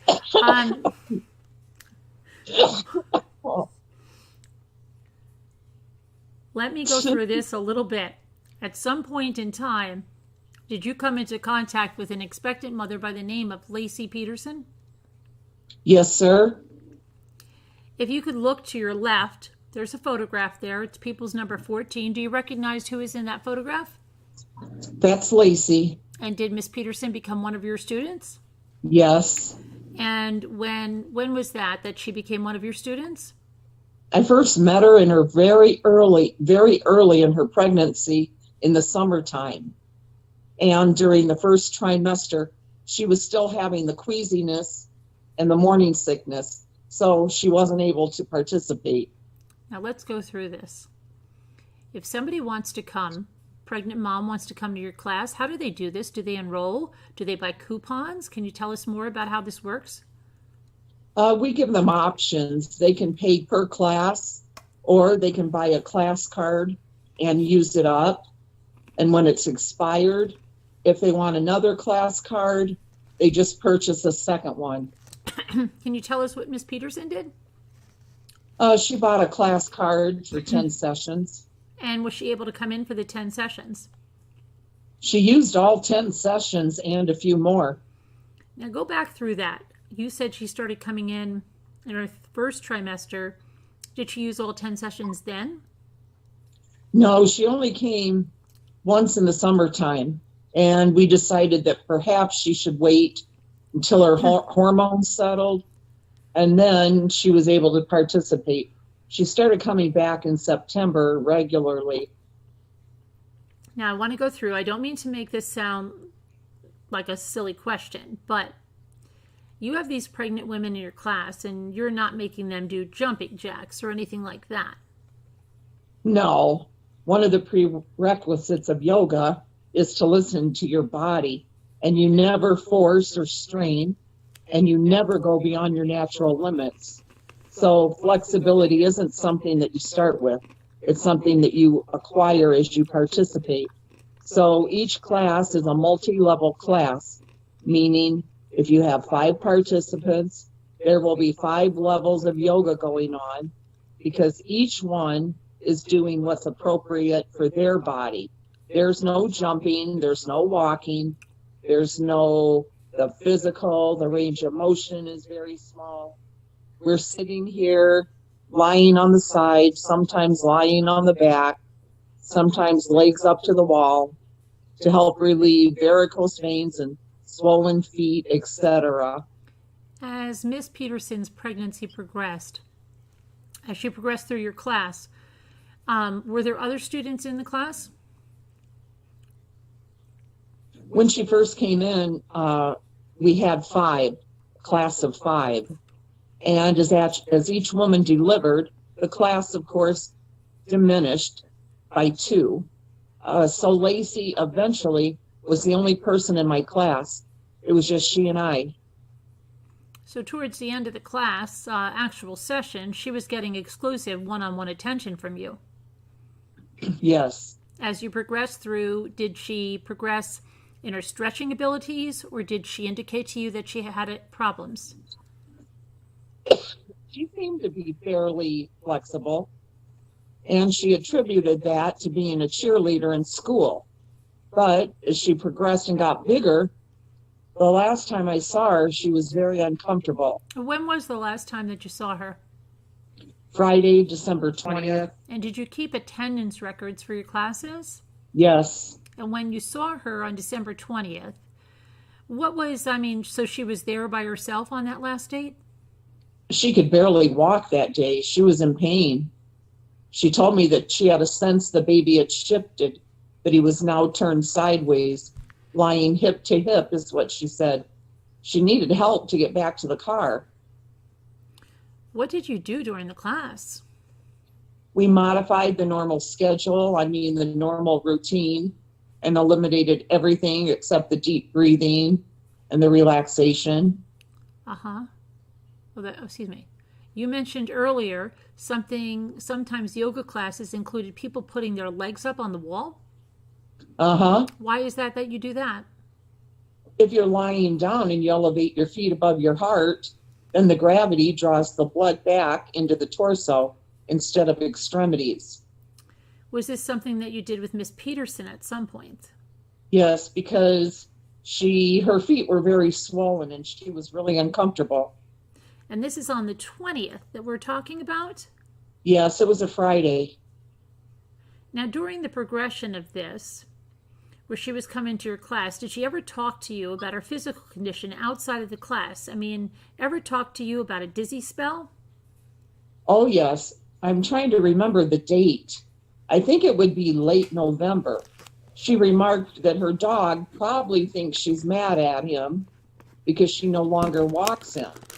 The last few times she had walked him, she said she became dizzy and lightheaded. She had to cut her walk short and had to get back to the house quickly. And we took that time to talk about preterm labor because I experienced that myself in my last pregnancy, and it came from simple dehydration. If you don't drink enough water, it can actually bring on contractions. So I cautioned her about that. And we talked about it's a good thing that she doesn't walk, especially in uneven terrain where she could become dizzy. During this conversation, could we have we need to have a recess, Judge. We need to have a recess, Judge. I apologize, but it's imperative. All right, should we go into chambers? Yeah. All right, now before I don't know. How much longer on direct do you have, Mr. Harris? Another 10 minutes, Judge. Well, then, we'll have to order her back here then. Are you suggesting we come back at 2 o'clock because you're going to have this hearing in front of Judge Forkham? Yeah. Okay, so now we got to find this hearing. Oh, it says recess. Yeah, but we got to find this hearing, don't we? Let me see.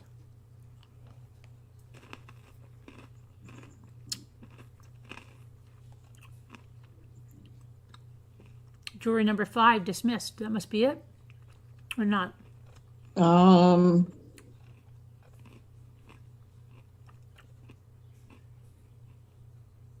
Isn't it transcript of Deborah Wolsky's testimony? Or no? Wait a second. But they had a hearing. Yeah, Right. So, I think that's the hearing though, isn't it? hold on. Let's see what the minutes are here.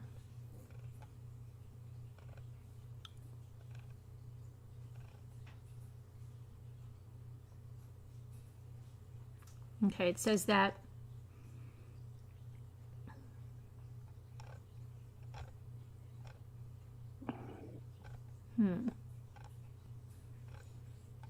I don't know, but it's going to be jury number 5's getting dismissed. Yeah. I guess we'll go through this then, since I don't have the hearing. We'll have to go to that when it comes to that, because that's on the 23rd. I don't know. Okay. Maybe that hearing was sealed. Who knows?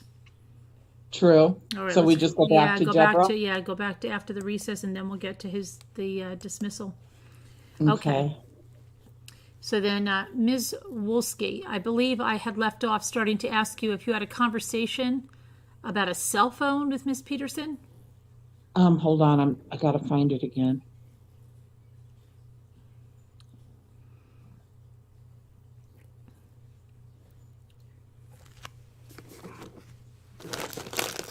Okay. Yes. Same objection, the one I just articulated. All right, overruled. Go ahead. When you were having this conversation, this is about the kind of dizzy conversation. This is about a dizzy conversation with Miss Peterson. Uh-huh. Did you talk to her about a cell phone? Yes, we did. She brought it up. What did she say? After she made the remarks about her dog, thinking that the dog might think she didn't love him anymore. Actually, she said he would think that she was mad at him. She said that she never leaves the home without her cell phone. Now, at some point in time, did you become aware that Ms. Peterson was missing?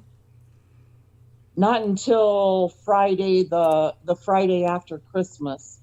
I think it was the 27th. And did the police department come out to talk to you, or someone from the police department? No. Friday the 27th, as I left the studio after teaching, I saw the poster with Lacey's picture on it. They were putting it up in McHenry Village, and I called the police department on my cell phone when I got home. Did you ultimately, after you called them, talk to a police detective? I spoke with a woman when I first called the police, and then several weeks, perhaps a couple months later, I was called in, and I did speak with a detective. When you say you were called in, were you asked to come down to the police department? I came to the police station in Modesto. When you came down to the police station, I want to talk to you about that. Did the detective ask you if you would look at some photographs of jewelry or look at some actual items? Yes. And did you look at those items? Yes. Photographs and actual items, or a combination of both? A combination of both. We first looked at the photos, but they were black and white. They weren't very clear. So evidently some of the jewelry was on site. So he was able to bring it in so that I could look at it closer. When you looked at this jewelry, was it Detective Grogan that was with you? Yes, Craig Grogan. When you were with Detective Grogan, did he show you that some actual jewelry, and did you look at those, and did you recognize those? Did you recognize those? Yes. I'd like to show you what's been marked as People's number 8, and we'll start with this. Take a second, take a moment to look at it. We'll get counsel a second to look and see what they have. Do you recognize any of the items depicted in People's number 8?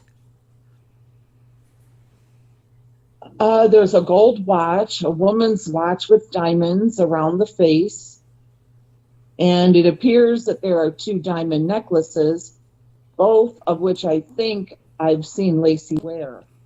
To go through that, when you were asked to look at these photographs, black and white ones, did you go through and pick out 2 diamond pendants that you see there in the photograph? Well, I described them first, and then when I saw the photos, it would match the description. It appeared to be the same. And then you were shown the actual jewelry. I believe so. The same thing with the watch. Did you look at the black and white photograph, look at that particular watch and identify it, and then look at the actual item? Yes, there was more than one watch, and when she came to the studio wearing the jewelry, Referring to Lacey. Lacey. All right. When she came to the studio wearing the jewelry, it was uncommon. That's me. Oh, That's me. sorry. Sorry, ma'am. When she came to the studio wearing the jewelry, it was uncommon to wear jewelry to the studio, and so much jewelry that I had asked her about it. About the jewelry she was wearing? Yes. Well, let's go back through that. At some point in time, did you see her with a significant amount of jewelry that she was wearing? Yes. And did she indicate to you that she was taking it someplace after the class? Well, my first question was, is it real? Because they were stunning. The diamonds were very nice quality. And she blushed and said, yes, they were real. That she had gotten them out of the safe deposit box that had belonged to her grandmother, and that she was going to have them appraised later that afternoon or after class. She didn't want to leave them in the car, which was apparent. They were worth a considerable amount of money, I'm sure. Objection. No question pending. Non-responsive. No question pending. Was this information relayed to Detective Grogan as part of the process of looking at the jewelry? Yes. And when you were done looking at the black and white photographs and looking at the actual pieces of jewelry that you identified for the detective that you're describing here, People's Number 8, did you ask to look at another watch? And let me just refer to it as the eBay watch.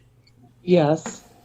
I'd like to show you what's been marked as People's Number 4, a 2-page document. Turning to the second page, a large photograph. Yes, I remember seeing this picture. And did you tell Detective Grogan that that was not a watch you had seen Lacey wearing? Objection. It's leading. Sustained. Did you identify that watch for the detective? No, I don't believe this is the watch she had on that day, that she was wearing so many diamonds. The people have no further questions, Your Honor. Ms. Wolsky, yes, Ms. Wolsky, Mark Garagos, okay? The first time you contacted the police was on December 28th. Is that correct? Yes. You phoned the tip line. Yes. You told the tip line that Lacey was taking those prenatal classes. Is that correct? Correct. That she didn't show up on Thursday or Friday for her Lamaze class? I didn't call it a Lamaze class. I called it a prenatal class. Okay. You didn't tell the person that it was a Lamaze class? Correct. Okay. And you were not aware that she was missing until you saw the flyer. Is that correct? On Friday the 27th. Okay. And you called the following day at about 10:16 in the morning. Correct. And you said you told the operator that 2 weeks ago would have been on about the 14th. It was either on Monday, Wednesday, or Friday. And she was wearing a fortune of diamonds, wasn't she, correct? Yes. That she had just gone to the safe deposit box and she was going to have the jewels appraised at possibly Edwards Jewelers there at the shopping center. Isn't that what you told him? I don't remember mentioning the name of the jeweler, but she said here in the center. Did you tell, I'm going to show you the bait stamp 14784. Did you tell the person on that phone that she has gone possibly to Edwards Jewelers? There were 2 jewelers in McHenry Village. Now, see, I'm not asking you that question. I'm asking you if you can remember, what did you tell the person who you were on the phone with? That's the issue, is what you said, ma'am. Okay. Do you recall if you said Edwards Jewelers? I don't recall saying Edwards Jewelers. I remember saying a jewelry store in McHenry Village. Okay, that's the first time you There is. called in. I maybe said. Hold on. Let her finish the answer. What was the rest of your answer? that possibly Edwards, maybe I did suggest it, Okay. but Lacey didn't say that. Okay, look, I'm not asking you that yet, okay? I'm going to take you through it, so you just got to listen to me as to what you told the police first, okay? Okay. So on the first time that you called the police, you could have possibly said Edwards Jewelers. Is that correct? Yes. Okay. And then you also tell them, the police, is that the first time that Lacey told you there was more jewelry, but she couldn't wear it all at the same time. Yes. Okay. And did you also tell the police that Lacey said she wasn't comfortable leaving them in the car because one ring was 7 carats total weight? She said she wasn't comfortable leaving them in the car, period. Okay. I added that one ring was approximately 7 carats total weight. I was only guesstimating. That's what you told the police. Yes. Okay, and did you tell them that the jewelry that you saw on her included diamond earrings, diamond watches, plural, diamond necklaces, plural? Is that what you told the police? I told them she had on earrings, 1 carat each ear, that she had a pendant that was between 1.5 and 3 carats, that she had on a diamond watch, singular, and that the ring on her right hand was approximately 7 carats total weight. I'm going to ask you to take a look again at 14784, which purports to be the phone call that you made at 10:16 a.m. Could you read that portion right there to yourself? Uh-huh, okay. Have you read it to yourself? Yes. Okay, does that refresh your recollection as to what you told the police when you called? She did not have on multiple watches. Excuse me, you have to answer yes or no. Does it refresh your recollection? Does it refresh?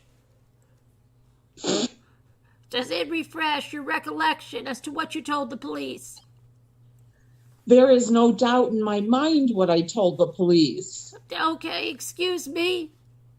So if that would be a yes. The question. You've got to answer the question. Okay. You have to be responsive to the question. The question Mr. Garagos asked you was that, does that refresh your recollection as to what you told the police? You can say yes or no, and then explain it if it's proper. No. Okay, so you did not tell the police that the jewelry she was wearing included diamond earrings, plural, diamond watches, plural, and diamond necklaces. Is that correct? I did not say plural on watches. Okay. She had on one watch. Now, that at some point that day, did you get a call back from somebody purporting to be a police officer over the phone? Yes. Okay, and that person interviewed you over the phone, correct? Correct. Okay, and you told them that you were part owner of the Village Yoga Center in McHenry Village. Yes. Then you told them that you're also Lacey Peterson's prenatal yoga class instructor. Yes. And that Lacey had enrolled in the class during her first trimester. However, she did not feel well during that time and did not continue with her sessions. Correct. Okay, and you told them that during her second trimester, she started to attend classes regularly. Yes. That her classes were on Wednesdays and Fridays, 11:30 to 1 o'clock in the afternoon. Correct. And you had recently, recently Lacey attended a yoga session with approximately $50,000 worth of diamonds on her. That was my guesstimate. That you couldn't remember the exact date, but you thought it was either Wednesday, December 4th, or Wednesday, December 11th. Yes. That you said Lacey usually wore a 1/2 carat diamond earring, correct? Correct. A 1/2 carat diamond cross. She only wore the cross once. Okay, did you tell the police that's what she usually wore on that date on the 28th when you called back after you had phoned the tip line? Is that what you told them? Possibly. And a modest diamond wedding ring set. Yes. And did you say that Lacey always wore the same clothes to the workout, which was always a white stretchy top, a black stretchy pants, and a red zip-up fleece vest? Yes. And did you say that on that particular day that Lacey came in wearing approximately $50,000 of diamonds, and she was wearing 1-carat diamond solitary earrings? Yes. A single brilliant cut 2 to 3 carat diamond necklace and a diamond ring. Is that what you told them? And a watch. Okay, did you tell them she was wearing a watch? Yes. Okay, have you reviewed your reports that have been prepared? Yes, I have. Do you see anywhere in the 1228 where you mention a watch? Yes, I read that. You saw the watch. Here's a description right here. This is 24213, where you gave them the jewelry list. Do you see that anywhere? About the watch? Yeah. It would be in the previous document. It was in the first one you showed me, remember? Right, and I'm asking you about the phone call that was after your first tip line. Did you get interviewed? Do you remember the interview on the next day, on that same day? Uh-huh. Okay, did you tell them about the watch? It doesn't appear that I did on that day. Okay, did you say that Lacey, let's see, had a ring that was approximately 7 carats? Yes. A 3-carat diamond stone in the middle, 2 diamond stones on each side. Yes. And beneath it was a row of 1/2-carat diamonds. It was a guesstimation on the sizes. Right, I understand that. I did not scrutinize it. I understand that, but is that what you told the police? Yes. Okay, and did you say that Lacey had told you that the jewels were real? Is that correct? The diamonds were real? Yes. And that she had gotten them from the safety deposit box? Yes. And the diamonds were her grandmother's? Yes. And the diamond ring looked huge on Lacey's hand? Yes. Okay, and the diamond, she was going to break the ring into smaller rings, and she was going to have one made for her sister for her engagement ring. Yes. And that's what Lacey told you? Yes. Okay, and she told you that after the yoga class, she was going to go have that jewelry appraised? Yes. And she was wearing the jewelry because she didn't want to leave them in the car during the class? Yes. Okay, and she told you that she was in the process of putting her grandfather into a nursing home? Yes. And that she was going to sell his house and all of his furniture? Yes. And then you told Lacey that if there was any antique furniture, you were interested in buying it, correct?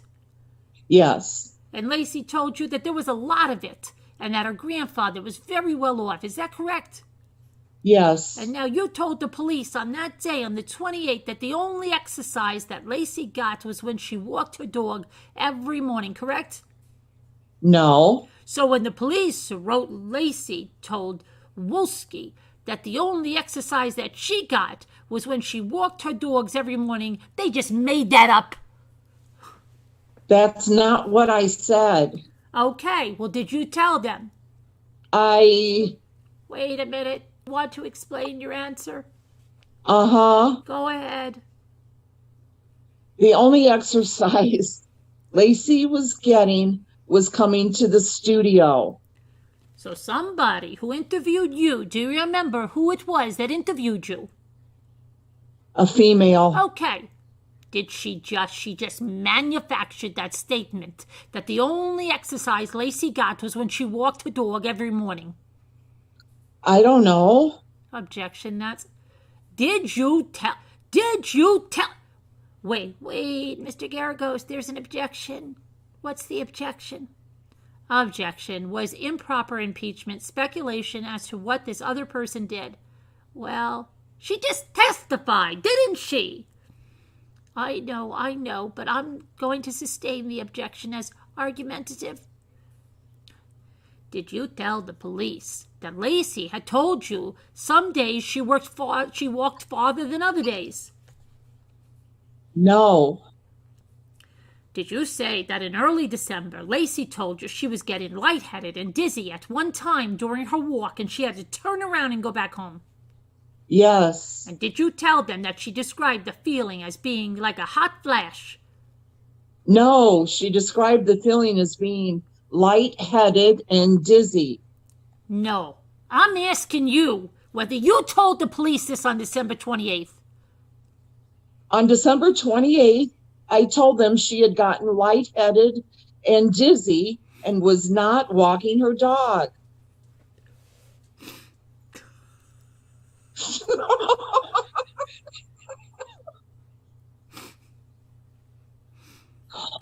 Did you ever tell them that the only exercise she got was when she was walking her dogs every morning and that some days she went further than other days?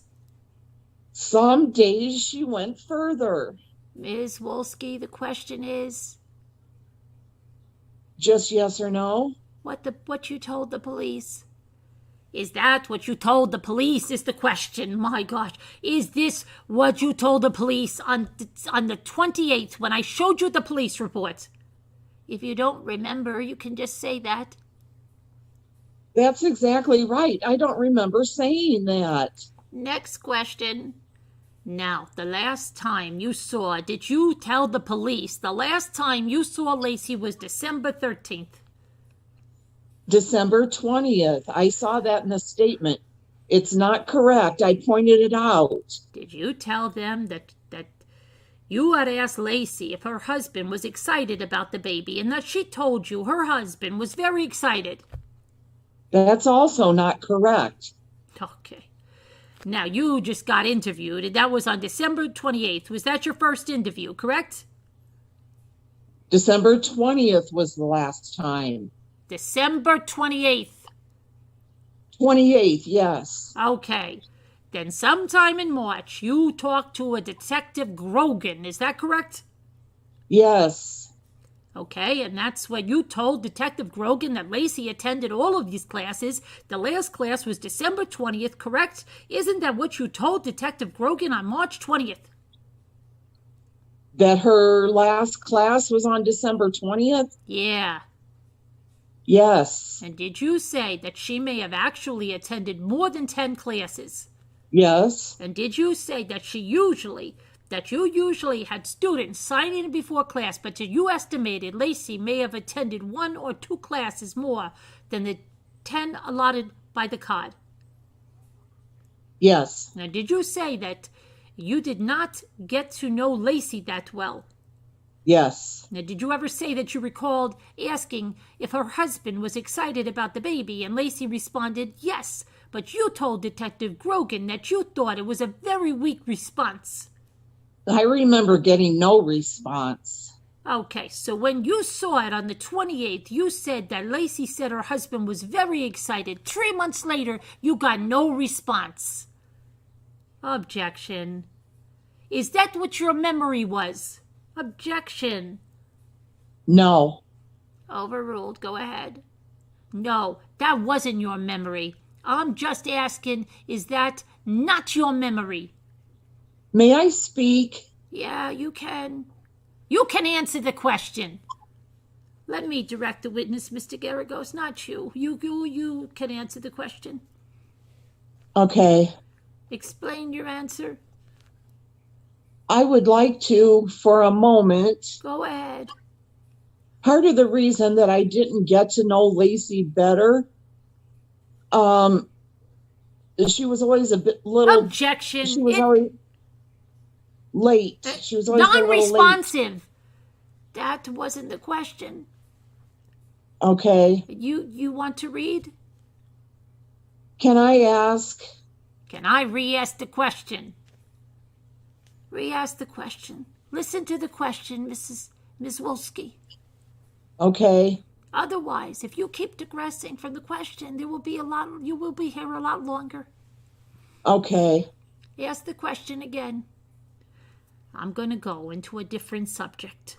All right.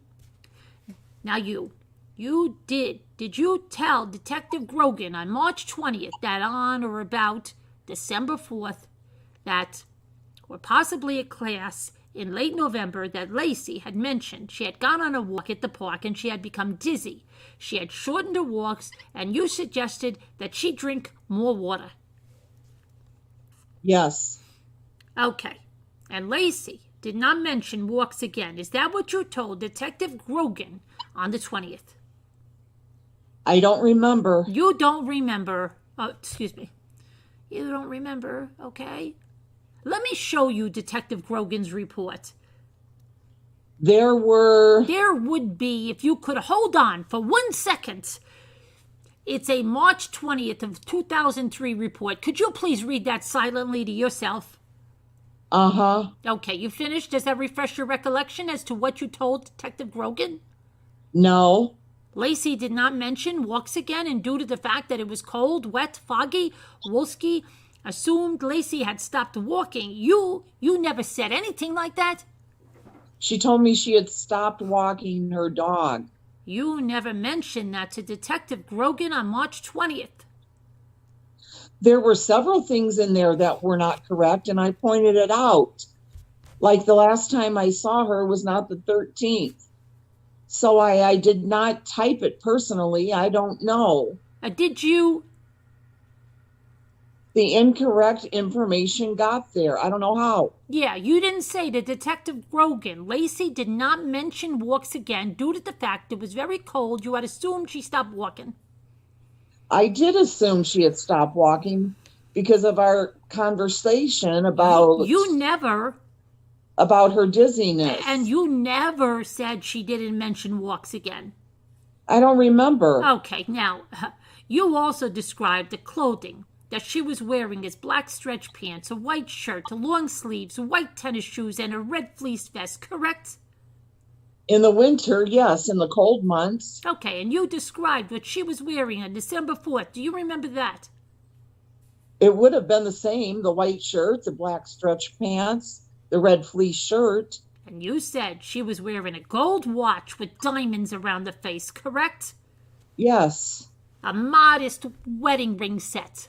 Yes. A large wedding set on her right finger. Yes. A gold chain with a diamond solitaire of about 2 carats. Approximately. And a set of diamond earrings, right? Yes. Okay, and then you said the last date that she attended was December 20th, right? Correct. And on that date, she was wearing diamond stud earrings, right?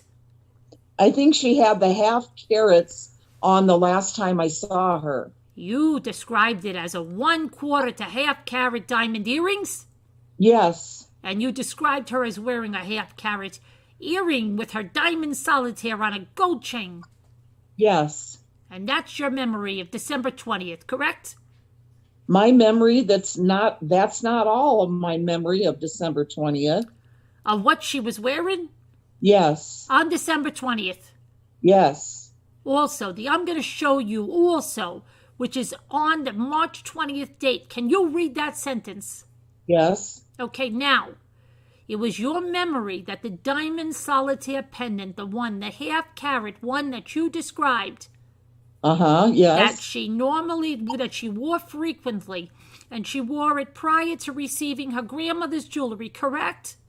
Yes. And you told the police that... Yes. And that the next time you talked to the police was on November of 2003, is that correct? The last time? No, the next after the March 20th date. You called back Grogan. Let me show you a report. This is Bates number 31079. Okay. Does that refresh your recollection as to the next time that you talked to the police? Yes, it was right after Thanksgiving or just before Thanksgiving that year. November 4th, 2003. Yes. Does that sound right? Yes. Okay, now at that point, you told Detective Grogan that you recently recalled that during her conversation with Lacey, meaning yours, that Lacey had dizziness when walking. Is that correct? Correct. And you said that Lacey had advised you that she had carried a cell phone with her when she walked. Is that correct? Yes. And that was the very first time you ever mentioned that to any of the detectives, correct? Objection, vague as to the cell phone or the cell phone. The cell phone, is that the first time you ever told the police about the cell phone, Ms. Wolsky, if you can recall? I don't remember if that was the first time. I wanted to make sure that it was included. And if I had mentioned it before. Okay, and the detective asked you if the media coverage of the preliminary hearing had somewhat caused you to call with this information. Isn't that correct? Yes. Okay, and that was when you phoned up and you were right during the preliminary hearing, wasn't it? I don't remember, okay? May I have one moment, Your Honor? All right. Oh, you mentioned on direct with Mr. Harris that you discussed with Lacey Peterson about going on uneven surfaces. And did you tell anybody that before you came here today? I don't remember. Is it a fair statement? That's a no. I don't remember if I mentioned it when I first called the police. You looked through... and they probably didn't ask me. So perhaps I didn't volunteer it. You've looked through all those reports there are. There were some inconsistencies that I pointed out this morning. Well, there's nowhere in any of these reports does it mention that, does it? In any of these reports that you reviewed. There were other consistencies that shouldn't be there. No, Mrs. Wolsky, the question is that statement that you said that she had difficulty walking on uneven surfaces, is that included in any of those reports that you reviewed prior to your testimony here today? I don't think so. All right, thank you. And on December 20th, did she talk to you about coming back from Carmel within the last couple of days before that appointment? No. Did she tell you that she had been walking in Carmel? No. Okay, and can you tell me, was there anywhere in any of these reports that you saw Lacey or that you thought that Lacey needed help getting to the car? Anywhere in any of those reports? No.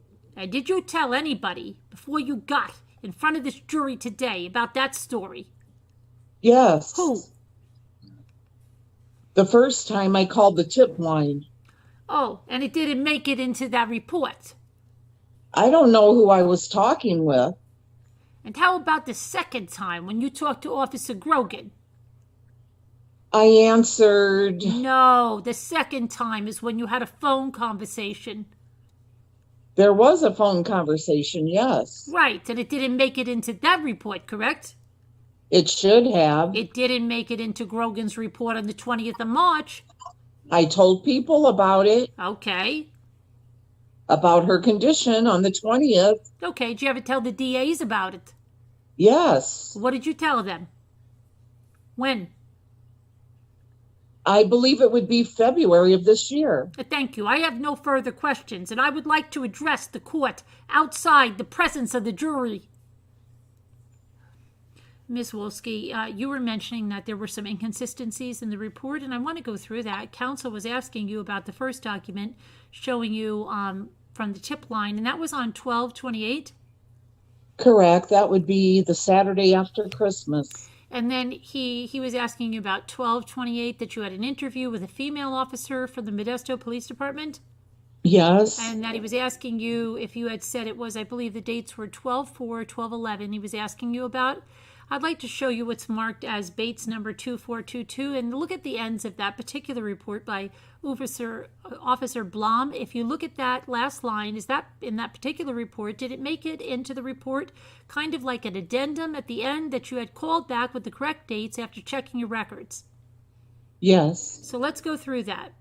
Okay. And when you called on the tip line and you spoke to Officer Blom about this, who told you, you told him you had records and you checked them to make sure that your dates were correct?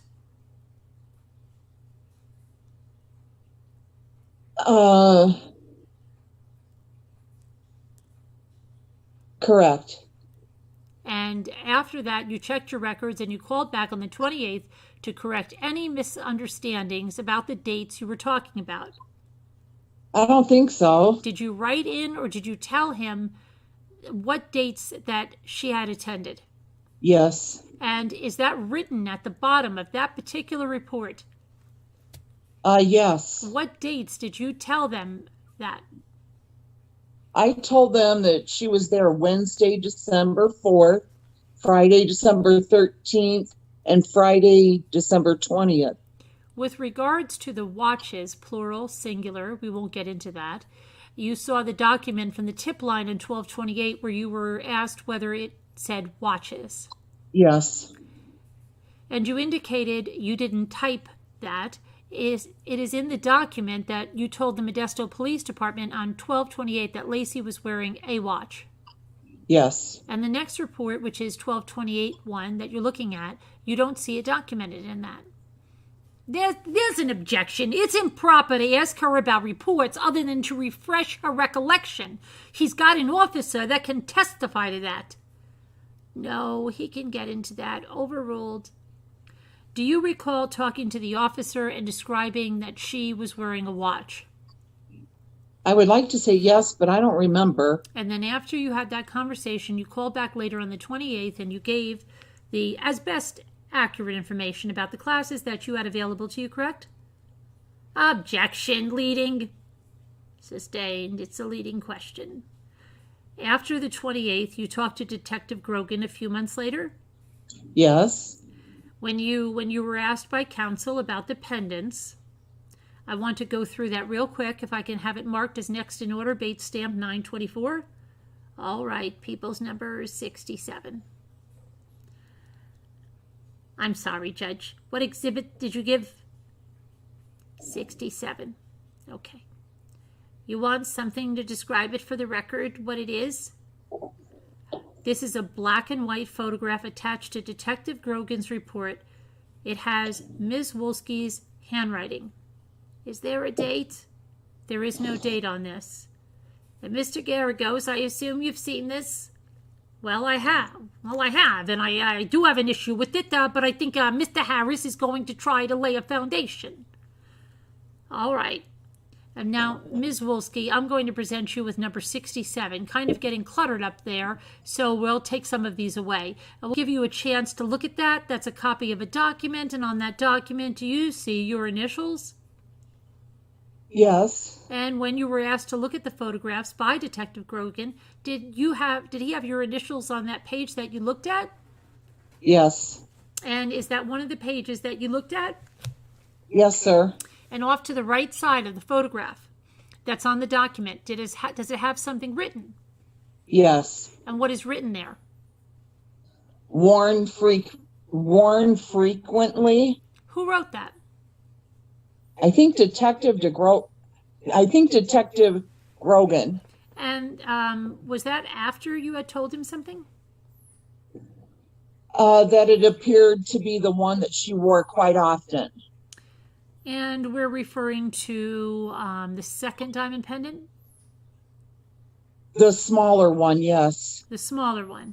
I know that picture is kind of hard to see, but what's depicted in People's number 67, does that appear to be the same pendant that is depicted in People's number 8? That would be to the left, yes. Your left. People have no further questions. Recross by Mark Garagos. Is that how they first showed it to you, number 67, or did you see a color picture? I saw this picture at first. Could you, that's the picture that you're shown to identify, just let me put it up. So you were asked by Detective Grogan to take a look at this picture right here, just like that. Yes. And then Mr. Harris just asked you to compare that to this item, I think right here. Yes. And asked you if they look the same. Yes. Okay, and you're basing that on what? The comparison? That they're similar in size and shape. She had 2 diamond pendants, didn't she, that you were aware of? Yes. That she wore on a chain. Yes. And one was approximately, as you described, a half a carat. Is that correct? Correct. And the other one was, as you described, I think 2 to 3 carats. I said 1.5 to 2 or 3 carats. I didn't ogle it. I only admired it and mentioned. A gold chain with a diamond solitaire of about 2 carats, correct? Okay, yes. And the other one that you saw her wear frequently was a 1/2 carat pendant with a diamond solitaire on a gold chain, right? Yes. The other comment that you made today about the walking on uneven surfaces, did you ever tell that to the DA prior to today? I don't remember. Did you tell it to the cops prior to today? I hope so. Thank you. I have no further questions. May this witness be excused? No objection. I want a subject to recall. Of course, that's our stipulation. All right, Mrs. Wolsky. Thank you very much. Thank you. You're welcome.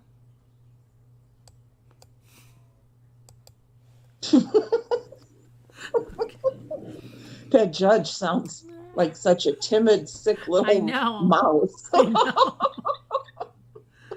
Now, this is, what is this? Stipulation, videotaped interview between Bercini and Scott. What is this about? Okay, there's a stipulation. The judge says, and then we're going to have Detective Bercini is scheduled to testify today, and there's a stipulation that relates, oh, excuse me, Kara goes reading it. What part are you on? I just have a little stipulation. It's a paragraph to read that the judge says. For Deborah Wolsky? No, for the stipulation Bercini interview. And then we're going to have Detective Bercini is scheduled to testify today, and there's a stipulation that relates also to his testimony that the parties stipulate that only the relevant portions of the videotaped interview between Detective Bercini and Scott Peterson will be shown to you. So apparently there's going to be a videotape of an interview, and only the relevant portions will be shown to you. The irrelevant parts will not be shown to you, okay? Okay, and then, oh, we have Mr. This is probably going to be days and days, right? Look at all the exhibits. Bercini? Yeah, I don't know. I would just say, but I don't know. We'll see.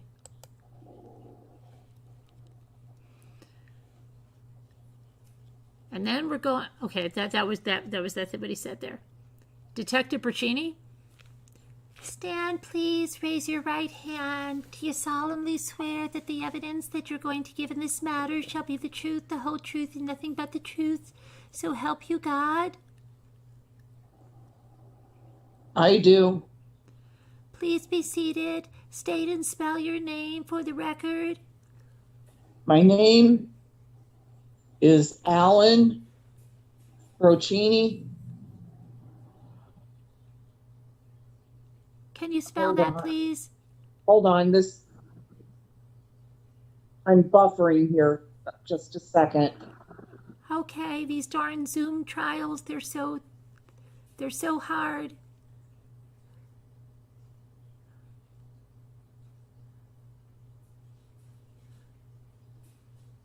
Come on.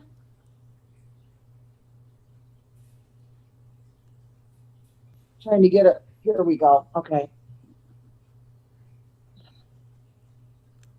Brocchine. I think you mean I.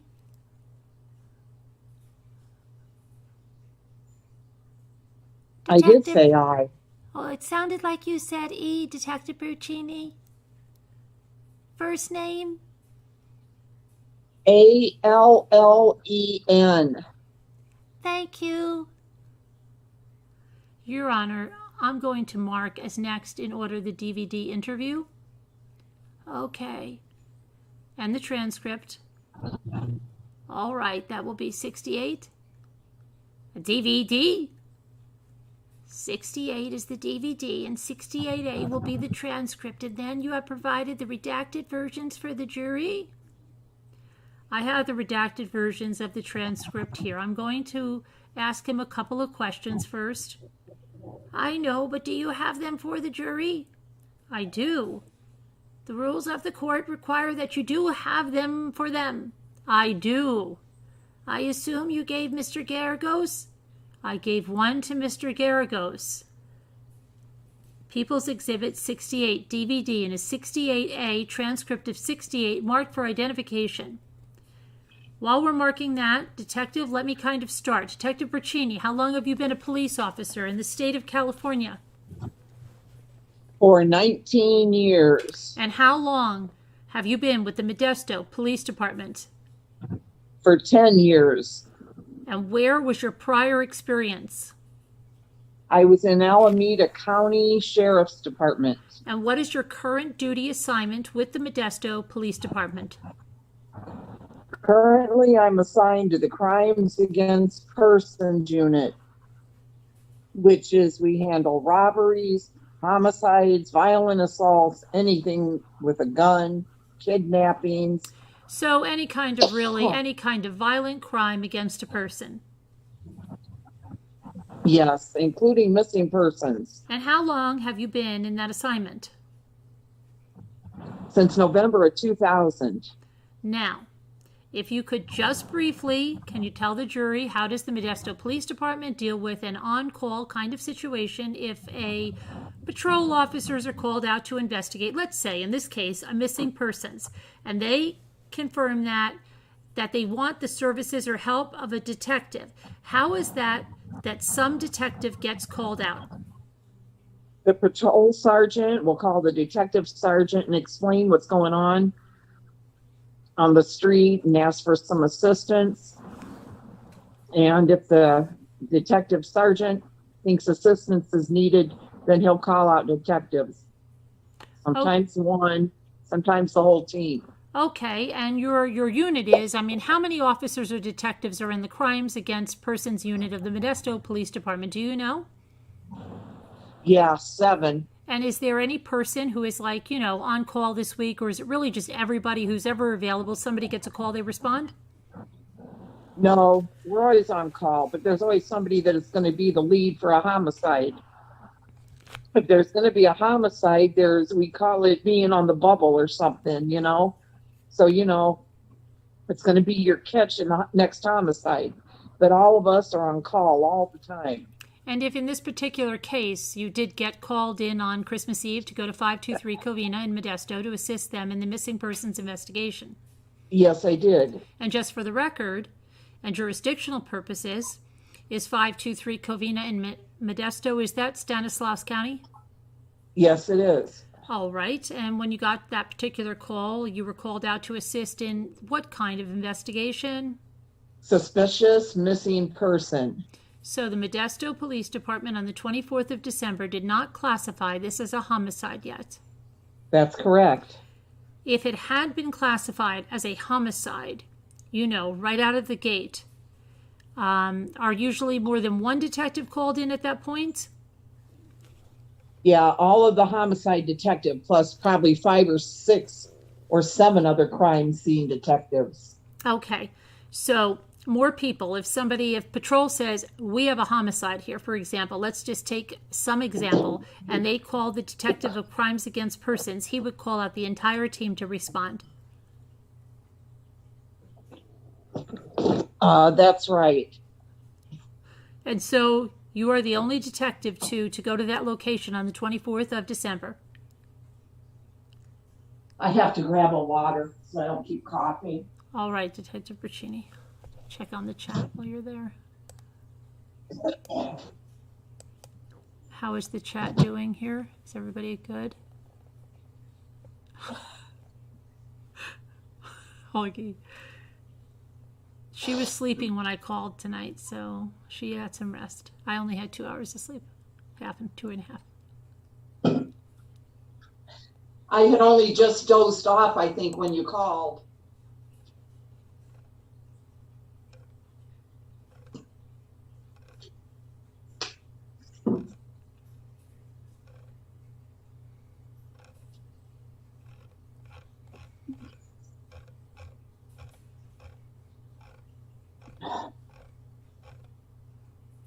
Hi, Jay Quinn.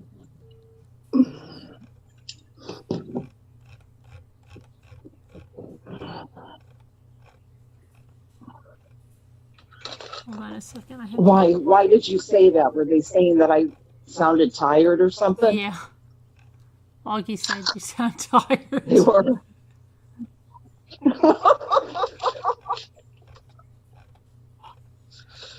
Said they didn't feel any enthusiasm from you in the role. They just wish you could step it up a notch.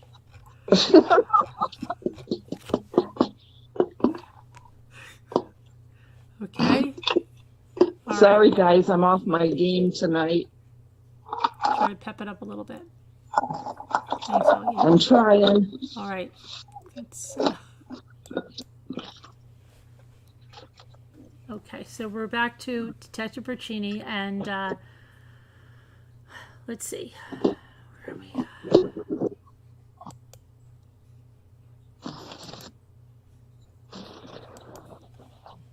So you were the only one who was called out that night, right? And you said yes. The next day, on Christmas Day, were there any other detectives called in to assist?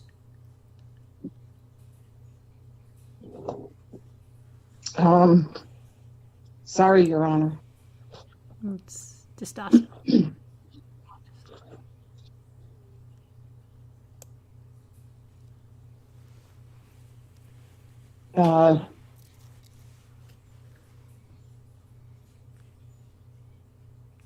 Are you a little nervous, Detective Yes. Percini? No, Oh, okay. my wife had me up quite a lot last night. Oh, The baby. really? Okay. So I believe you're at. can you repeat your question? Yes. The next day, on Christmas Day, were any other detectives called in to assist?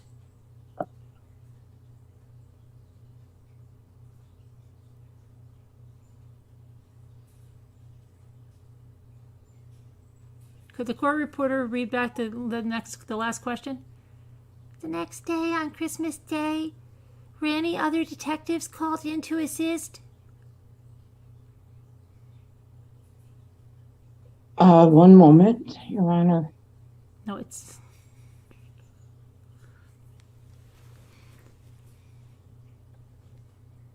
Do you need me to repeat the last question? Yes, The next day, on Christmas Day, were any other detectives called in to assist? I called in two additional detectives to assist. Okay, who was that? I called in Detective Craig Grogan and Detective John Bueller. Okay, and on the 25th, was one of the three that you assigned to be the lead investigator for this particular missing persons case? Yes, Who was that? Detective Grogan. Okay, now when you were called out on the 24th, were you on duty that night? Well, let me stop you. By that, were you at the Modesto Police Department working? No, Were you at some other location? You don't need to say where it was, but were you at some other location outside of Modesto? yes, And you received a phone call? yes. And do you have any idea of what time that you got that call? Yes, What time was that? it was 7:30. And about how far away from Modesto were you? The location you were at? You were with your family, correct? Yes. Okay, how far away were you from Modesto at that time? It's about 75 miles, but it takes an hour and a half to drive. Okay, so you got the call. I'm sure you changed or you got ready to go into work. I finished eating my Christmas Eve dinner. Okay. Was it good? It was delicious. I'm glad you got to finish it. What did you do next? Thank you. What I did next was changed and then went to work. All right. And do you know roughly what time it was, or maybe exactly, I don't know. Do you know what time it was that you got to 523 Covina? It was about 9:30. And did, Your Honor, I hate to do this, but I've got to grab a Kleenex. My nose is running like crazy. That's perfectly okay. Thanks. As a matter of fact, you could take the box. That's all right. A couple will do. Okay, so you got there about 9:30, and did you receive any kind of an initial briefing? Yes. And who did you get that from? I have to blow my nose too.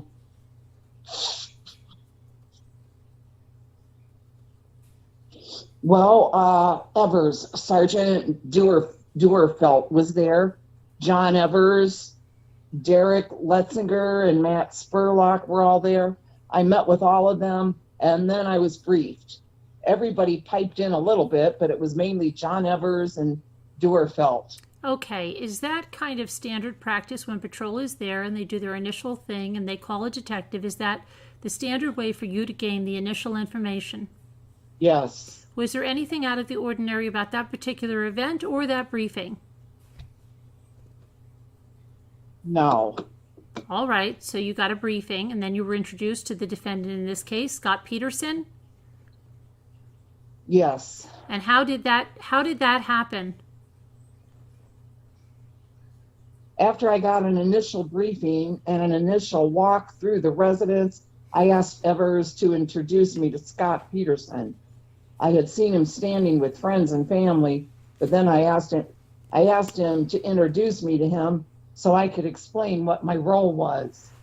Okay, do you recognize Mr. Peterson as he sits in court today? Yes. And he's wearing the tan suit, correct?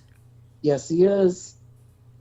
Okay, prior to the December 24th, 2002, you had any contact at all with Scott Peterson, the defendant in this case? No. Did you even know that he existed? No. So just so we're clear, you never stopped him for a traffic ticket, correct? No. You've never interviewed him for any other purpose? No. All right, so this night was the first night that you had contact with him. First night I ever met him. All right, the night that when you were going back to this we're going to go back through this in detail, but before we do that, at some point that night, did you sit down with Mr. Peterson at the police department and talk to him to get a detailed interview from him about what happened or what had occurred on the 24th? Yes. And you had kind of been talking with him throughout the night, correct? Yes, I wanted to, in the video, in the tape, I just wanted to go over what he had told me because we had been driving, walking. I was taking lots of notes, so I asked him to sit down with me and we could go over what he had talked about, what we had talked about over the last few hours. And what time was that? When did that take place? Midnight. Midnight on the 24th? Just turned into Christmas Day. Early Christmas morning. And what was his demeanor during that interview? Calm, cool, relaxed. Did he seem emotional at all? No. Objection. That calls for speculation. Overruled. Okay, and then let me go back a second. So that interview took place at the police department, correct? Yes. And it took place just in one of your standard interview rooms. Yes. And those rooms they provide the ability for videotaping, correct? Yes. Are you going to lay a foundation for this videotape? Yeah, I'm going to do that right now, Judge. Let me just pull that out. The videotape was placed on a DVD. Is that right, Detective?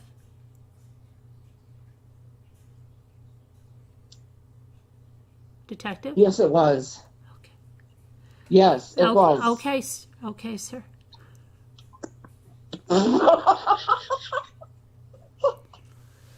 Okay, and you have watched this particular DVD? Yes, I have. And is that an accurate copy of the relevant portions that we're going to play here for the jury of that interview that you had with Mr. Peterson on early Christmas morning on the 25th of 2002? Yes, it is. All right. After you initialed the interview, I mean the DVD here, so you know that that was the right copy, right? That's right. Okay. And then you also, as you were watching the tape, you went through the transcript of that. Yes. Go ahead. And what I'd like you to do, it's going to take you a couple of minutes, but that's okay. Go ahead and look through that each page of that transcript, and please make sure that that transcript is substantially accurate as to what is on that particular videotape. That's it, Mr. DeStasso. Okay, hold on one second and let me cue this up. Before you start to play it, let's pass out the transcripts. Yeah, I'll do that, Your Honor. Ladies and gentlemen of the jury, the district attorney is going to pass out some transcripts of this DVD tape, and I want to remind you that the best evidence is what you observe and hear on the DVD. The transcript is a guide to help you understand what the transcript says, and the best evidence is, in fact, the tape. Don't write on these. Don't write on these transcripts, because after you review them, we're going to collect them, and we're going to take them away from you. Okay? Jen, save one for me, please. Deputy Carnival passes out the transcripts to the jury.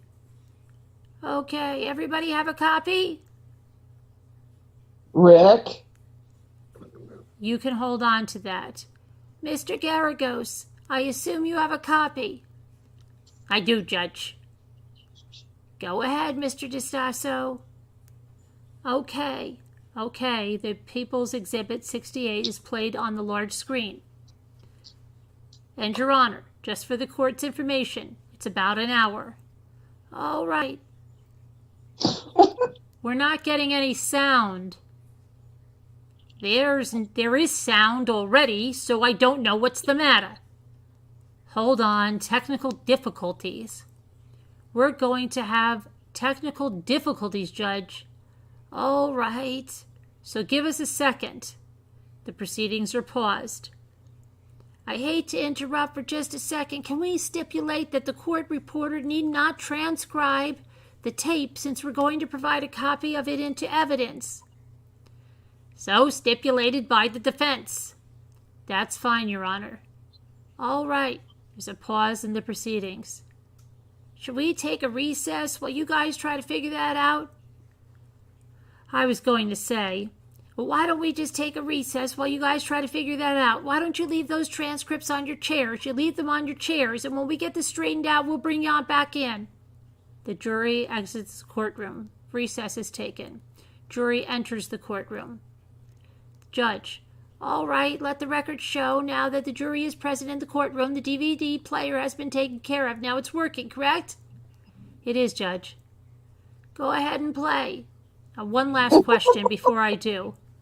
Detective, the time that's on the video, it looks like it says 1 hour different.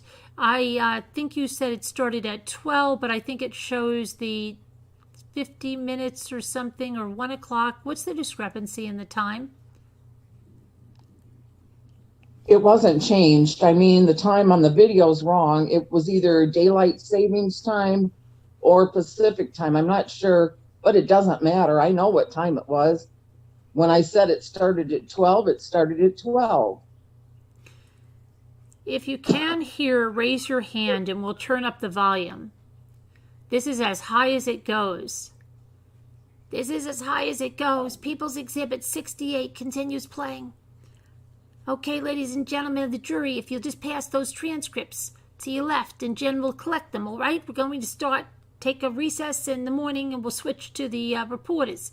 We can take the morning recess until 11:15, give you some time to walk around. We'll start with 11:15, and Mr. DeStasso, here's the court's copy. Remember the admonition I've heretofore given. Okay, now, hold on a second, because there is a... What do we have here?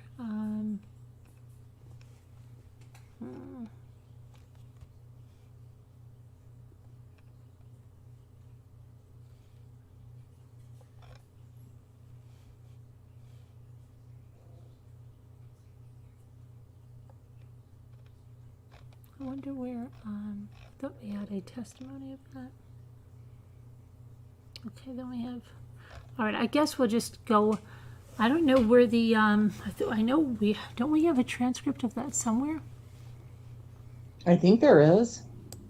Let me see, defense exhibits, response brief, appellate brief, complete trial record, let's see what that is, hold on. Okay, I'm just staying right here so I don't lose my spot. do that. If, you know. Okay, do that.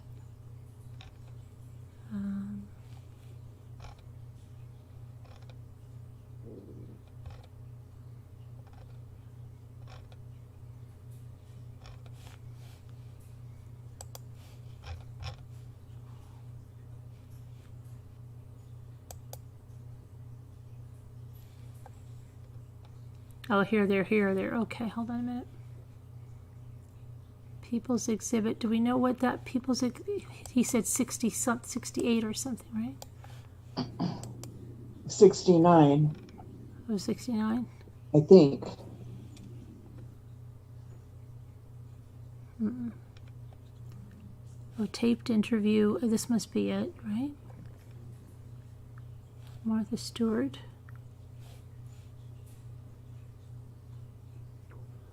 Is this, let me see. Okay, 69 has a bunch of pictures in it. Oh, I've got it, it's right here.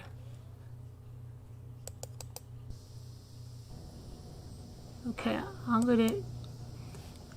gonna give this to you guys in the link. Hold on.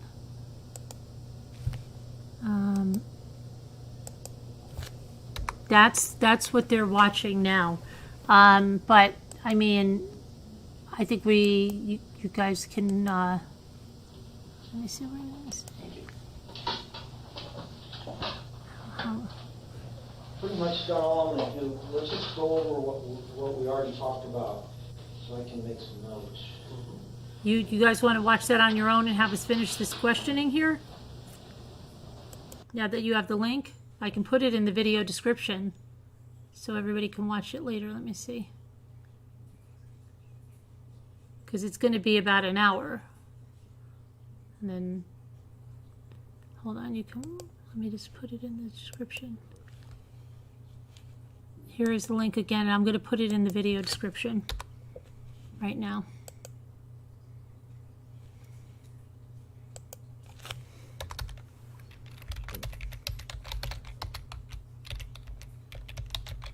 Did you say it was 68? Oh, well, 69 has a bunch of pictures. Oh, 68, I think it is.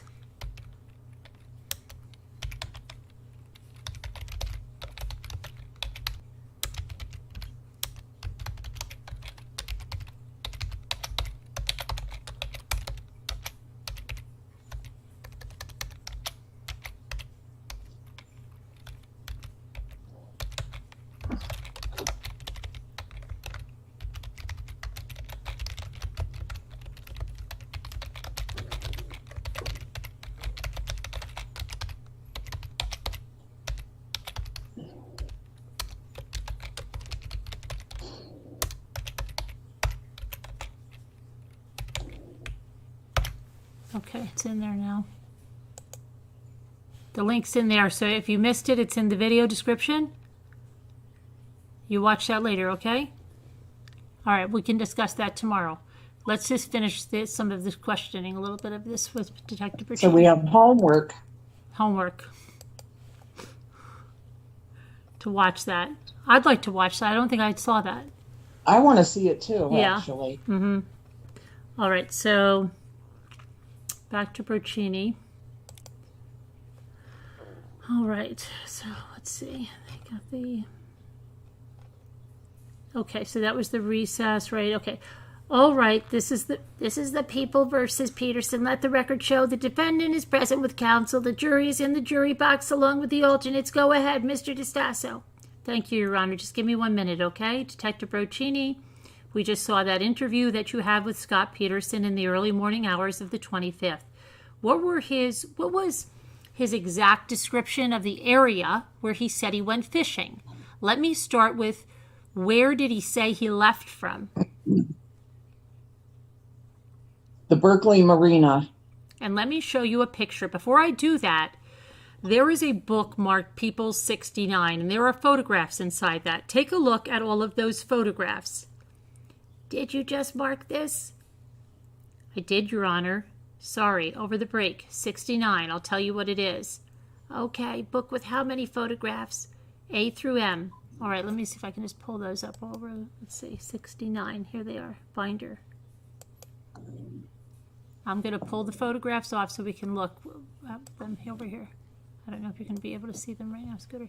So I guess, let's see. Let me put the transcript back up so I can see. Okay. A through M. All right. They are photographs the detective's going to talk about. All right. Now go ahead and take a look at those. Look through all of them. Okay, so let's look through all of them.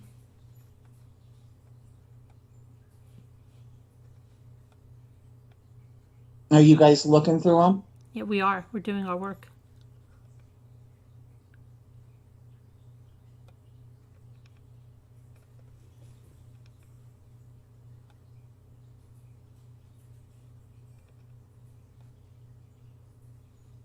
So this says no landing sign, and this says piers.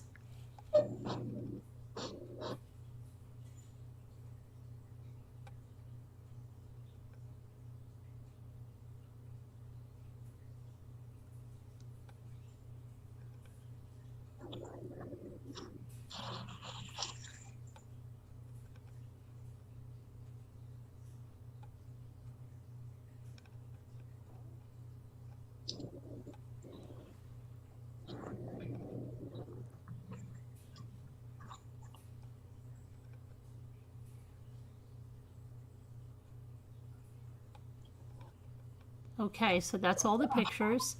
So let's see. All right, so back to Broccini. You say that? Yep. What's that you said, Detective Broccini? You've looked at them?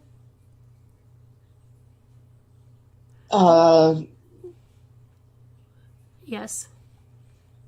Detective Broccini? Okay, I have looked at them. Okay, so we're going to talk about this picture here. What does A show? Just for the record, before we show them to the jury, you have to state for the record what they are. It's an overview of the Berkeley Marina, Brooks Island, and the bay. Okay. Now I have B up on the screen for everyone. What does B show? It's an overview, just a different angle. You can see Brooks Island, and you can see the Berkeley Marina and the shoreline. Okay, and then we have 69C. What does that show? It's a little bit of a closer view of Brooks Island from above. And 69D. It's the tip of Brooks Island. Okay, and then we have E and F. E is a photo of the shoreline of Brooks Island that shows the no landing sign. F is a close-up of the no landing sign and the debris on the shoreline. Okay, so I guess these signs are okay. And then we have, you can stop there for the time being. To these, as part of your investigation in this case, were you out on the San Francisco Bay around the areas that you just described there with Brooks Island? Yes, I was. And do those pictures accurately reflect the locations of Brooks Island and the San Francisco Bay as you just described them to us? Yes. Okay, let me show you what should be 69A. Let's see. That's 69A. Okay. And let's see here. From the description of the... Hold on one second. Let me get rid. And the location where the cursor is it the Berkeley Marina? Yes, it is. Hold on. How is that 69A, ma'am? Oh, I'm sorry. We have to go back to 69A. I'm sorry. So this is the Berkeley Marina. Okay. And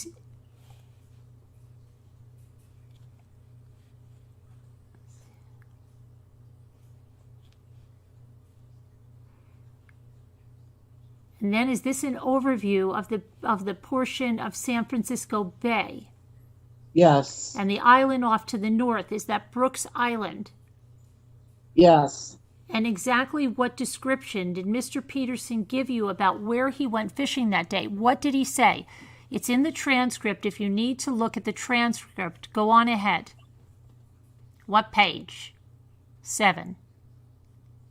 He said that he drove out to the Berkeley Marina, went north for about 2 miles.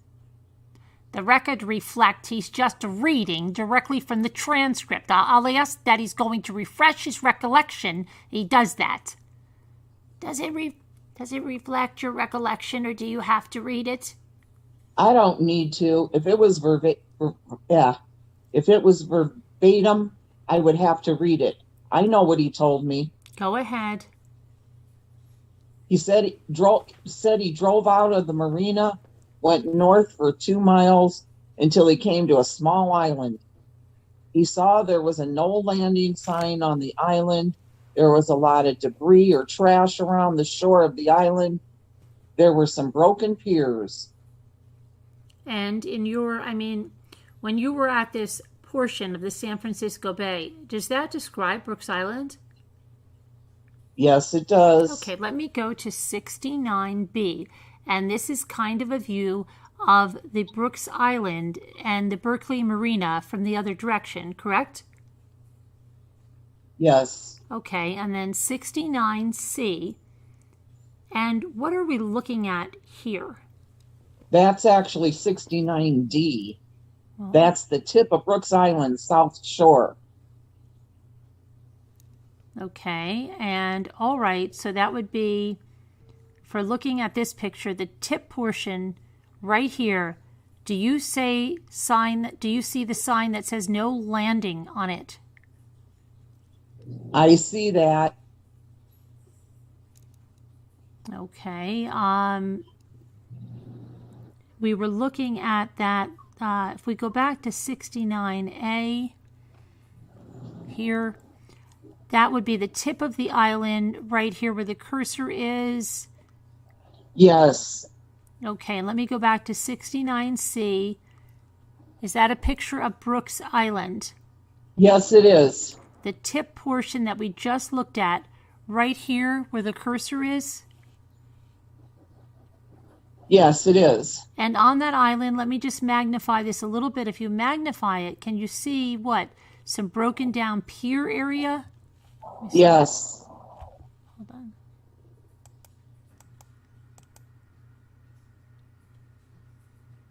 Okay. Let's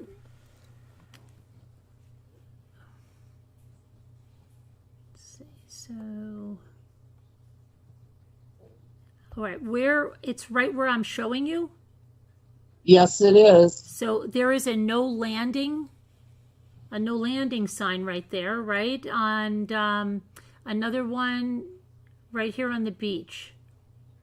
Yes, there is. Can you do me a favor? There's a red pen there in front of you. You see that pen? Yes. Would you pull out the picture of 69C out there and circle where the broken piers would be? Just write piers if you want to. And also circle the no landing sign, all right? Let me show you. That should be 69B. Is this 69B? Is that 69B? Yes, that's 69E right there. Okay, so right there is 69E. Got it. 69E, the one we're looking at here, is at the tip of Brooks Island, correct? Yes. We just looked at, and then this is looking down on the beach. Yes. And then there is another no landing sign? Yes. Okay. Let me show you the final picture of this. Which one is that? 69F. Okay, 69F right there. 69F shows the no landing sign, correct? and the debris on the beach. Okay, now detective, when you first got called out to house on 523 Covina, you talked a little bit when we started. What's kind of the first thing that you did? You met Scott Peterson, and what did you do next? First thing I did was meet with the officers and the sergeant. I did a walkthrough with the officers, and I met Scott Peterson then. I met Scott Peterson, identified myself to him, and asked him if he would walk me through the residence to look for anything out of place or out of the norm. Okay, and I'm going to bring up, let me bring up for you, hang on. Take a drink of water, detective. I'm just going to bring up another exhibit for you.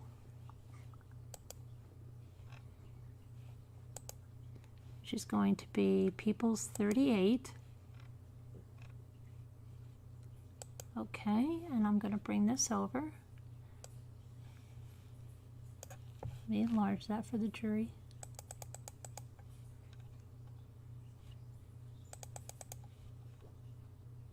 Okay. Are you okay, Detective Bracchini? Yes, I'm fine. Okay, let me show you this. This is People's 38, although it's real, okay? Do you recognize that as a schematic of 523 Covina?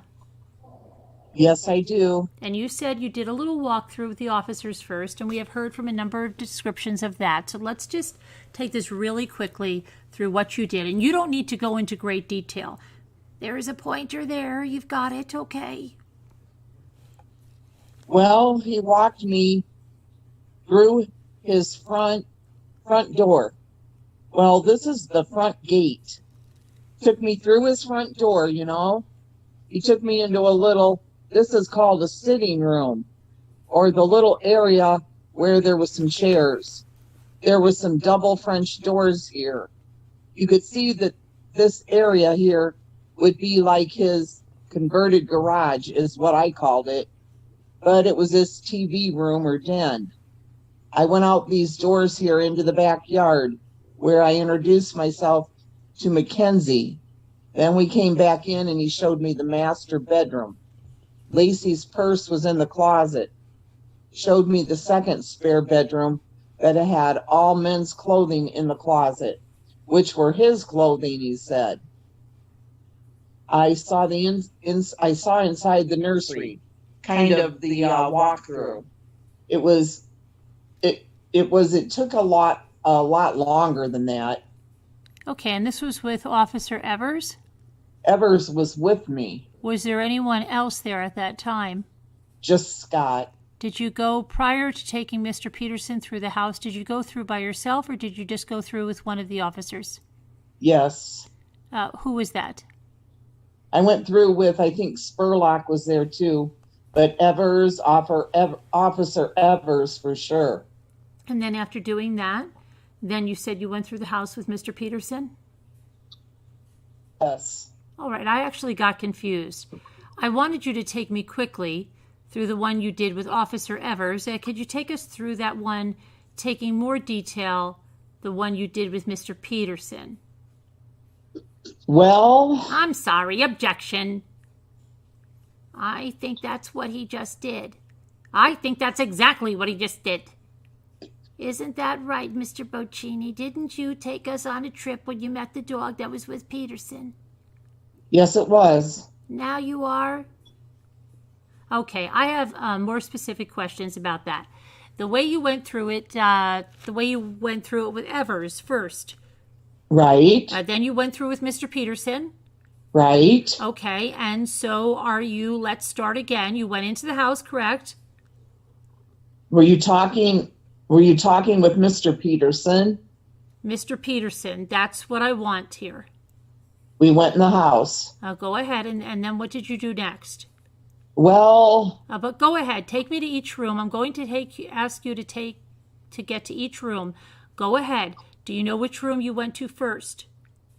I went into look at my report to make sure I don't get mixed up here. Go on ahead. May I approach?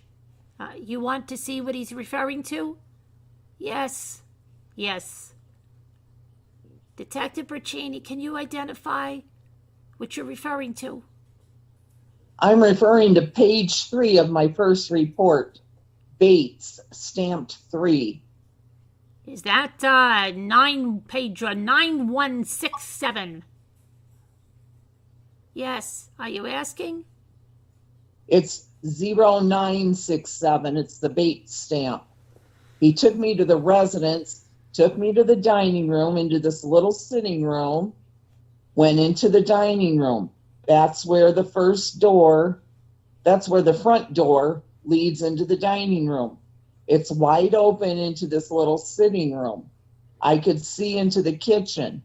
I could see the pizza box on the counter. I could see the converted garage. We went outside and met Mackenzie. He pointed out his shoes. They were outside the French doors, just in the corner here, that he said he wore fishing that day. I picked them up and looked at them. Then we came back inside. Okay, and at some time that evening, did you ask ID Tech Lovell to take some pictures of the house?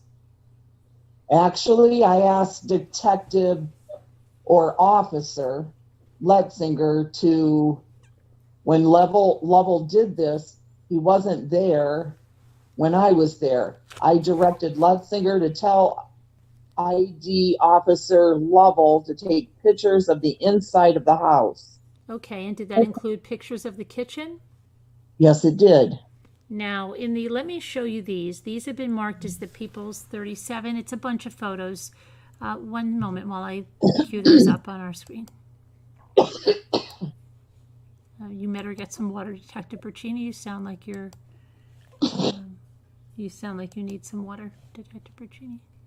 I'm fine, sir. Okay. Doesn't sound like it. Hang on one second, Detective Bercini. Here we go with our photos. Okay, we're going to look at these.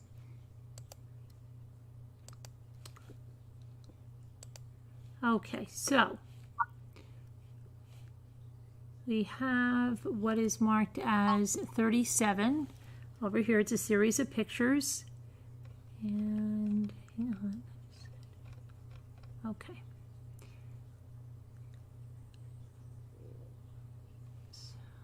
Pizza box. Tell me what happened to the pizza box. Okay, here we go. It's a bunch of photos. People's 37S. Do you recognize that as a picture of 37S would be the inside of the kitchen? Let me just pull that up. 37. Yes, I do. Well, I haven't even put it up on the screen, Detective. You think you could take a little more care? Okay. There, it's up on the big screen now. Do you recognize that as the kitchen? Do. Yes, I do. Okay. And there's the kitchen counter, correct?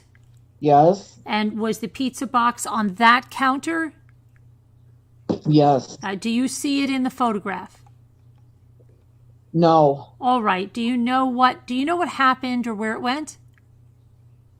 I know what happened to it. I can't say exactly where it went. Go ahead. Tell me what happened to the pizza box.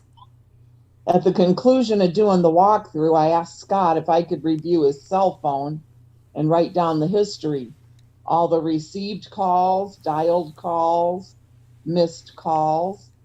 I stood at that counter, and while I was doing that, it took me about 10 minutes or so, he put the pizza box in the fridge or in the garbage, but I think it was in the fridge. Okay, so he did something with it, but you didn't follow up on where it went. Yeah, I didn't care where it went. Okay. At that time. And you left the kitchen, and what other items did you look at? Just in the kitchen or in the house? Let's go, like, next room. What's the next room where you looked at something? We went into the master bedroom, and the purse was pointed out to me. Okay, the jury has seen those pictures of the purse that was hanging on the hook in the closet, correct? Yes. What happened after that? I took it off the hook and flopped the lid open and looked inside of it. Did you place it anywhere? No. So you just kind of held it in your hand? Yes. Were you standing or were you sitting inside the closet in the bedroom? Where? No, just outside the threshold of that closet.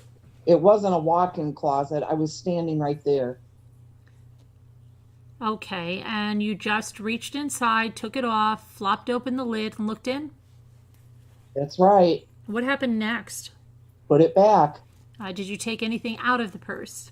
No, Okay, did you look through the purse and look at its contents? no, Did you ask Mr. Peterson anything about the purse? no, Was he there with you? yes. And what happened next? What other rooms did you go to and look at things? We went into the second bedroom or the spare bedroom, and I could see there was a duffel bag, a Nike bag on the floor right in front of the open closet door, unzipped, with a partial, like a raincoat or something, pulled out of it a little bit. There was another duffel bag up on the closet, like it had fallen off the shelf, but it was on the hangers, and it was an empty spot on the shelf for these two duffel bags. Okay, let's see here, and for these two duffel bags right here, let's see. Let me stop you. You can put those on the floor if you want. People's 37L. This picture right here shows the location where you found the purse. Yes, Okay, well, it'd be helpful if you let me get it up on the screen. It's up on the screen now, Detective. Is that where you found the purse? yes, Okay. And do those pictures accurately reflect the items as you saw them that night? yes. And did Mr. Peterson tell you anything? Oh, I'm sorry. Let me get 37O. I'm sorry. I wish I had an assistant. I'm doing this all by myself. My assistant is out for the day. So 37O, is that a picture of the luggage off the closet on the floor that you saw? Yes, Okay. And do those pictures accurately reflect the items you saw that night? yes, Did Mr. Peterson tell you anything about those items? yes. What did he say? You mean in the house? In the house. I asked him if he had taken something out of that bag on the ground. It looked like something had been taken out. And he said he took his white tennis shoes out earlier that day. Did you see any? Did he tell you where he put the tennis shoes? He said he put them on his wet bar. Did you see a wet bar? I had seen a wet bar. Well, I'd seen a wet bar at the time, and I didn't see it. I didn't see in the shoes on it. Okay, what happened next? We went into the kitchen area where actually I might have, well, we went into I don't know the sequence exactly. I went into these rooms first. I might have it in my report exactly how we went into the. Objection. It's non-responsive. Answer can remain overruled. Go ahead. We went into the convert. Objection. I'm sorry. I didn't hear the ruling. Overruled. Okay. We went into the converted TV room where I saw the washing machine and the wet rags on top of the washing machine. Did you ask Mr. Peterson about that? Yes. What did he say? He said he had taken those rags out of the washing machine when he took his clothes off and put them in the washing machine. Okay. I put them. Hold on a second. And you say, hold on. He put them on top of the washing machine. Okay. Did you ask? He said he took the rags out. Hold on a minute. And put them in the washing machine is what you're saying? And Yeah. that doesn't make sense, does it? He said he had taken those rags out of the washing machine when he took his... Oh, and he put the clothes into the washing machine. I'm sorry, Mr. Bercini, Detective Bercini. And did you ask him if you could look in, or did you look into the washing machine to see if there were clothes inside there? I just looked. I did look in. Now, what did you see? There was a pair of blue jeans in there. These have all been through the spin cycle. They were damp and had been through the spin cycle. I pulled out a pair of blue jeans, a blue t-shirt, and a green pullover. He told me those were the clothes he wore fishing.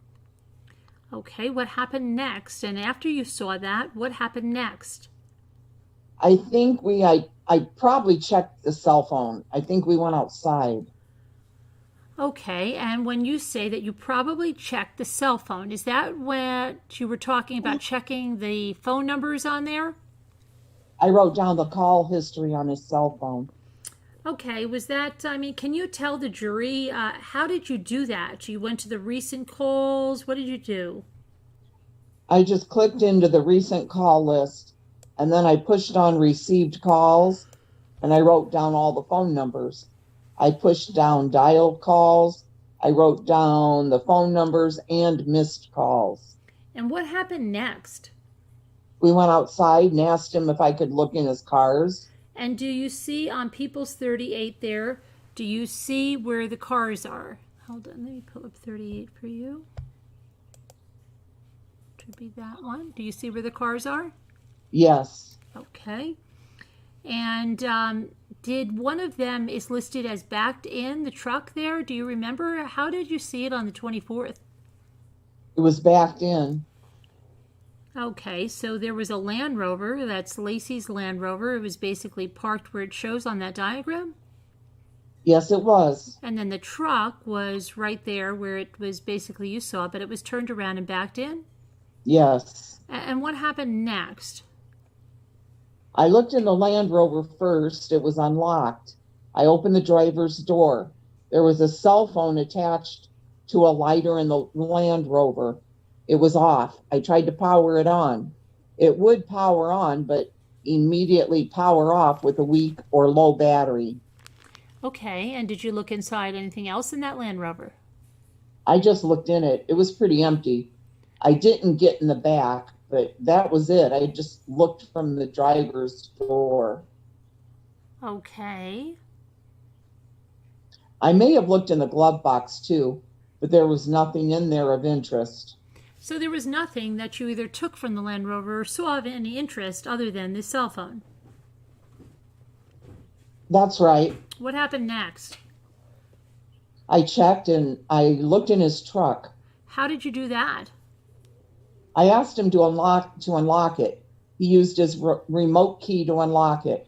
I looked in the back of the truck first. I stood on the back driver's side wheel, so my feet were on top of the wheel, and I was outside the truck. I was just moving stuff around in the truck, and I lifted the green toolbox lid and looked inside, just kind of looking around, inspecting it. So you looked in the back portion first? Yes. And what did you see in the bed portion of the truck? I saw some umbrellas that were wrapped in a blue tarp. They were in the back of the truck, almost against the tailgate, but in the back portion of the truck. I saw another gray or tan colored tarp was just bunched up in the truck and was pushed up against the green toolbox. Let me stop you. What do you mean umbrellas were wrapped in the tarp? Like I could see several umbrellas.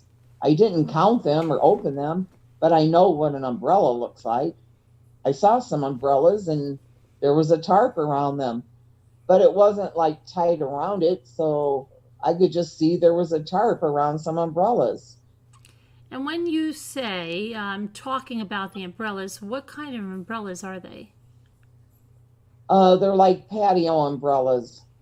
Okay, I'm going to show you People's 67H. Let me just pull that up, and I'll tell you when it's on the screen there, Detective. And you sound very, very tired, so we'll end this very soon, Detective, so you can go home to bed.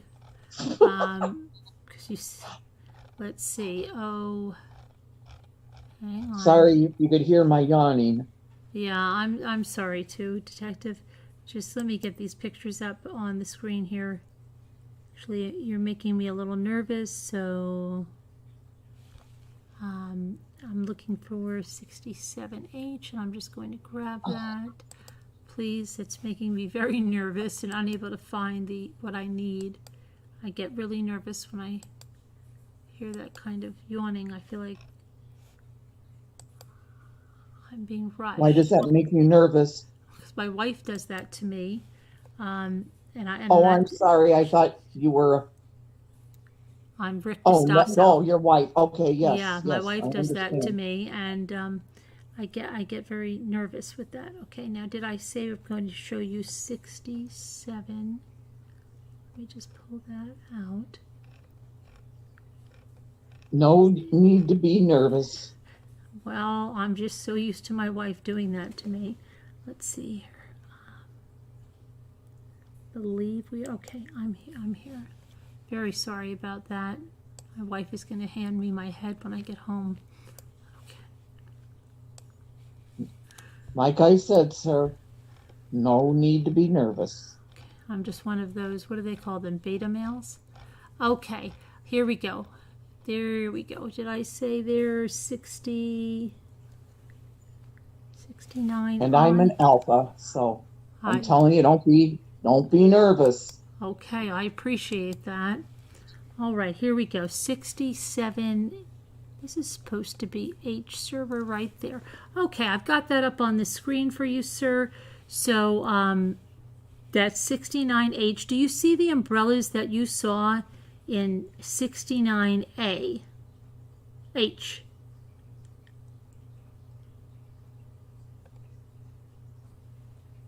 DeStasso, 69H.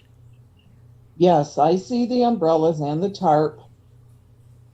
Okay, and where I have the mouse right now, are those the umbrellas? Yes. Okay, and then the blue tarp that you saw is in the shed area over here? Yes. Okay, and let's see here. When you saw them on the 24th, they were in the back of Mr. Peterson's truck? Yes. And this picture was from when, do you know? The 26th. And the search warrant was served in the evening hours of the 26th? Yes. And did that search warrant continue on the 27th?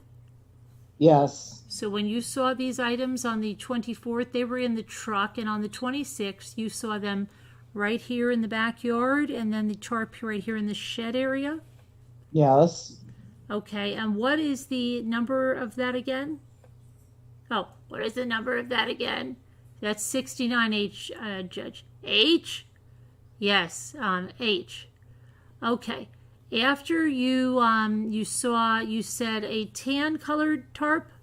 Yes. Could you describe that for the jury? It was just a big tan canvas-looking tarp that wasn't folded or rolled. It was just bunched up like in the back of the truck. And that was up against the toolbox? Yes. Okay, and did you see what you thought was a tan-colored tarp? Did you see that during the search warrant when that was served on the 26th and 27th? Yes. Where did you see it at that time? It was in a small shed on the south side of the Peterson house in the backyard. Okay, and let's see. Do you see if we can find, hold on, 69J. It's right here. All right, I've got that up on the screen now. And before we leave the umbrellas, one more picture. Let's go right to this one. Mr. DeStasso, can I ask what that purports to represent? I know umbrellas. What is that? That's fine. Do you recognize that is a picture of the Peterson's backyard at 523 Covina? That's a portion of their backyard. That's the back patio area. And that was the portion underneath the patio cover? Yes. And we're on People's 38, and, let's see, the diagram where it says shed, is that the shed area where the blue tarp was? Blue tarp was right here in this little box, and the patio actually covers right there. Okay, and let's see. All right, before we leave the umbrellas, did you see the umbrellas when they were fully extended? Yes. Okay, I don't know why this doesn't want to put up the picture you have there in front of you. Does that show them fully extended? Yes, it does. Okay, and let's see here. What we're looking on the screen now, is that just the patio umbrellas extended in the backyard, correct? Yes. And then what is the number of that? Judge, that's 69. Oh, I'm sorry. That's 69I. Okay, talking about the boat cover, described as the canvas tarp. You said on the search warrant you saw it somewhere else. Yes. Where was that? In a small shed on the south side of the residence. If I can it would be right back here, this south side of the house, still in the backyard. Okay, and is there a picture of that in that binder that you have? A portion of the shed is in picture 69J.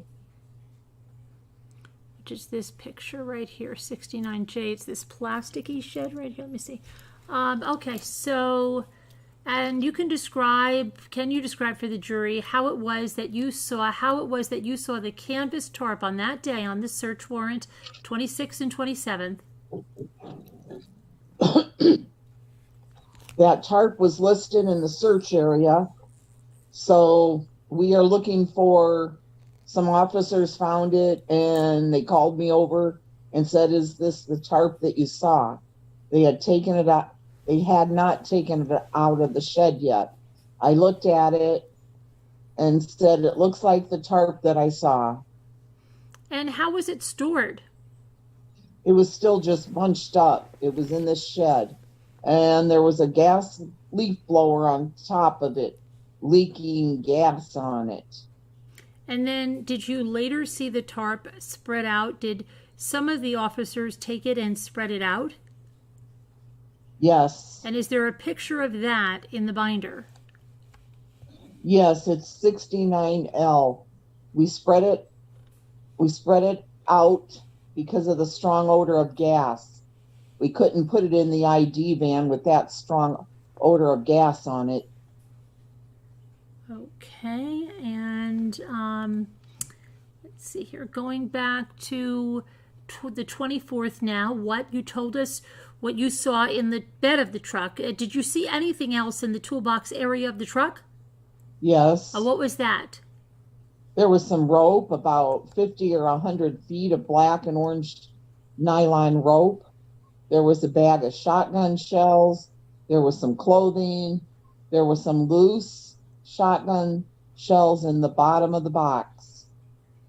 And was the rope that you saw, was it in a package or was it out of the package? It was out of a package. It was rolled up, but it was just in the toolbox. And during the service of this search warrant on the 26th and the 27th at the house, and also Mr. Peterson's shop, did you see that rope somewhere else? It wasn't in the truck anymore, and I didn't see it anywhere at the house. And after you finished looking in the bed area of the truck, what else did you do? I looked inside the compartment of the passenger compartment of the truck. How did you do that? I opened the passenger door and looked inside. Okay, and did anything happen when you were opening up the truck doors, the doors of the truck? Yes. Describe for the jury, please, what that is. When I opened the passenger door of the truck, it bumped against the Land Rover. So Scott came over, and he had a glove in his hand, said, "Hey, I'll stand here, hold this leather glove between the door on the truck, or I will move my truck." And I apologized, and I said I'd be more careful. And what, if anything, did you find inside the truck? There was a Big 5 sporting good bag inside the truck with 2 new fishing lures still inside the package. There was a receipt in the bag indicating that I read and copied it, that it was on the 20th. Those lures and a 2-day fishing license and a fishing pole were purchased at Big 5. Now, what day was that? What was the date on the receipt? 12/20. There was some more clothing in a bag in the back seat. There was a gun in the glove compartment. And did you say you saw a camouflage jacket somewhere? There was the camouflage jacket. It was in the back seat portion of the area, and Scott identified it as the jacket he wore fishing. Okay, did you ask Mr. Peterson why about his clothes, the clothes that were in the washing machine? Yes. And what did he say? Why, did you ask him why he washed those clothes? Yes. And what did he say? He said that he got wet from fishing and it was raining. So when you went out to the truck and he said that that's the jacket he wore, did you actually touch the jacket? Yes. Was the jacket dry or wet? It was dry. And the lures and the receipts in the Big 5 bag, did you ask him anything about those items at the time? I don't think so. Were those items, did you see items in any different location when with the search warrant was served on the 26th and the 27th? Yes. And where was the jacket? It was in the boat in the shop. It was in the boat in the shop. Okay. And where were the lures? They were in the boat in the shop. Okay. And were they still in an unopened package? Yes. Both lures? Both lures. And where was the receipt? It was in the shop on a shelf with the Big 5 bag still. And you said also that you found a gun in the car? Yes. And where was the gun? In the glove compartment. And did you ask Mr. Peterson about the gun? Yes. What did he say? He said that he had a gun in there for about a month from when he went hunting in Lone Pine. He forgot it was in there. What did you do, if anything, with the gun? I put it in my pocket. Why did you do that? I wanted to take it. At the time that you put it in your pocket, did you tell Mr. Peterson that you were taking the gun? No. Have you asked him prior to that, if you could look in the truck and look in the house for any items of evidence? Yes. And he said you could? Yes. And after you took the gun, where did you put it? In my jacket pocket. Okay, sometime later that evening, did Mr. Peterson call you and ask you about the gun? Yes. When was that? It was about 2:15 in the morning after I interviewed him and dropped him off at home. What did he say? He wanted to know if I took his gun, and I said I did. Okay, and what did he say, if anything, about that? He said he wishes I would have told him that I was taking it. And okay, what happened next then? After you searched the inside of the truck and found those items, what's the next thing you did? I asked Scott if he would go over to the shop and show me the boat. And what did he say? He said he would. What happened next? We started walking towards my car. I made about 5 steps when I realized I didn't have my keys to unlock my car. And I told Scott, I think I left my keys in your truck. And we walked back to the truck. And what happened? I found my keys inside the bed of the truck, just on the hump, on the inside of the driver's side, just on top of the hump where I may have set them when I was moving stuff around. I picked them up and we went to the shop. Okay, and In the bed of his Oh, my- truck? Hold on a minute. Why isn't this charging? Hold on.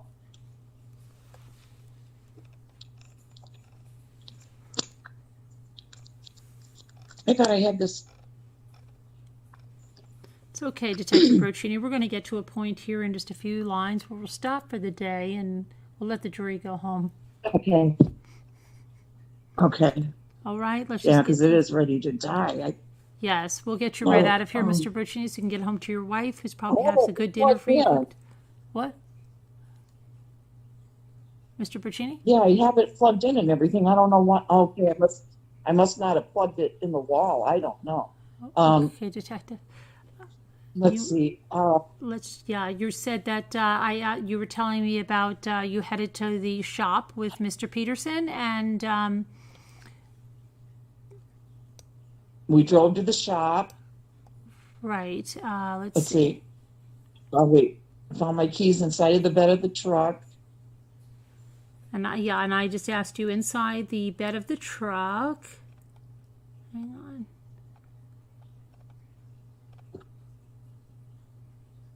I found my keys inside the bed of the truck, just on the hump, on the Right. inside of the driver's side, just on top of the hump, Okay. where I must have set Okay, them. and you walked. Okay, and you went to the shop, and I said in the bed of his truck. Yes. And when you are saying hump, we're talking like the wheel well. Yes. All right, and what happened next? We drove to the shop. And who went to the shop? I drove. Scott, Mr. Peterson came in my car, and Officer Evers followed in his patrol car. What happened next? We got to the shop, and Mr. Peterson opened the door, and we went inside. Let me show you a diagram of the shop that we already have marked as People's 55. Do you recognize that as schematic as the shop? Yes, I do. And what happened when you got to the shop? Scott let us in. There's like a single car garage roll-up door, and there's a small door that leads like a regular front door into a small office area and Scott opened the door and we went into the office. Okay, and what were the lighting conditions? First off, in the parking lot, do you know if there were lights on in this area, or do you remember? No, it was dark. And what time was it when you got to the shop? It was about 12:15 or right around there. 12:15 in the morning? I'm sorry, about 1:15 in the morning. I interviewed him from 12 to 1. Then we drove over. I did that. I'm sorry. Can I look at my report? Go ahead. Might be a good idea. For times, better to get it. Sometimes it's better to get it right by looking at your report. I'm sorry. We just got there at 5 minutes after 11. Can I ask what page he's referring to? That's 0971. Thank you. What time did you get there, officer? I got there on the 24th at 11:05. And that was before you interviewed him at the police station? That's correct, yes.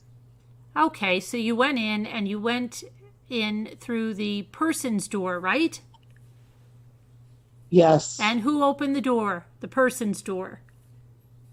Mr. Peterson. And did he use a key? Yes. And what happened next?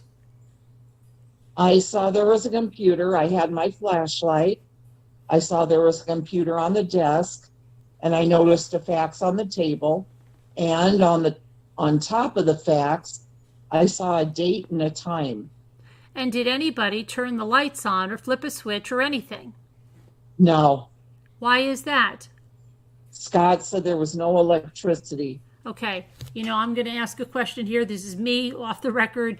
How could they have a fax machine if there was no flipping electricity? Yeah. Okay, all right. Yeah. Okay, so that's not on here. Okay, you saw the computer and the fax and all that. Did you question Mr. Peterson? Oh, look at that. He said it himself. While there's no electricity. yeah. Because I was thinking that before when they said it the first time. I'm like, how could there be no electricity? Yeah. But we got this equipment here or anything like that. No. Why not? I just assumed he was talking about the shop. I mean, the warehouse. We're only walking through this little thing. I was there to look at his boat, and he said there was no electricity. And I mean, the office was lit up real well with my flashlight. I just assumed he was talking about the bay in the back, so I believed him. And what was your main reason for going to the shop? To look at the boat. And so you picked up the facts, and what happened next? I said it had time on it, like 11:15, I think, or 11:30. And I said, you know, this, I asked him about the time. I said, how could you be driving to the bay and this fax be here with this time on it? What did he say? He said it was New Jersey time, 3 hours difference. And so he thought he got it and put it on the desk and read it before he went fishing. But it could have been after. He said he just didn't remember when. He couldn't be positive, but he said it was New Jersey time on there. And there was a fax from the 24th? Yes. What happened next? Okay, and just so you know, in case my phone dies, okay? I asked him if after he said there was no electricity. I said, will you roll up the doors then so I can see? But my unmarked car so I can put my unmarked car in so I can face the headlights there so I have a little bit better lighting. And he went through the other door into the bay area. I stepped in here and I lit it up for him until he got to the garage. When he started opening it, I went back out, moved my police car, and pointed it into the garage. Excuse me. All right, Detective Brochini, I think we're going to stop here for the day, and so we can send you good home idea. to your wife. I'm sure she has a nice meal for you at home, and She we're going to does. send the jury home for the evening, and we'll see everybody in the online jury. Let me see them and say good. She's making my favorite tonight. Is she? What Yeah. would that be? Grilled cheese. Really, grilled cheese. She's quite a cook, I hear. Is she serving that with some tomato soup? She's Probably. She knows it's my favorite. Yeah, that's good. That's She's a great cook, that little woman. My Little wife, woman of mine. she nitpicks, Boy, but she can can she really cook. cook. She's making eggplant parmesan tonight, so be having that. Let's see this now. Jayla, Beyond the Veil, welcome to being a Deputy Rambler. And Jayla, thank you for the super sticker. Appreciate that. Thank you there, Jayla. Welcome to the Ramblers. Everybody give Jayla a warm welcome. Welcome, Jayla. Thank you, Jayla. Okay, and as we're going to take this out with our new ending, it reminds me of that thing that you took with your phone.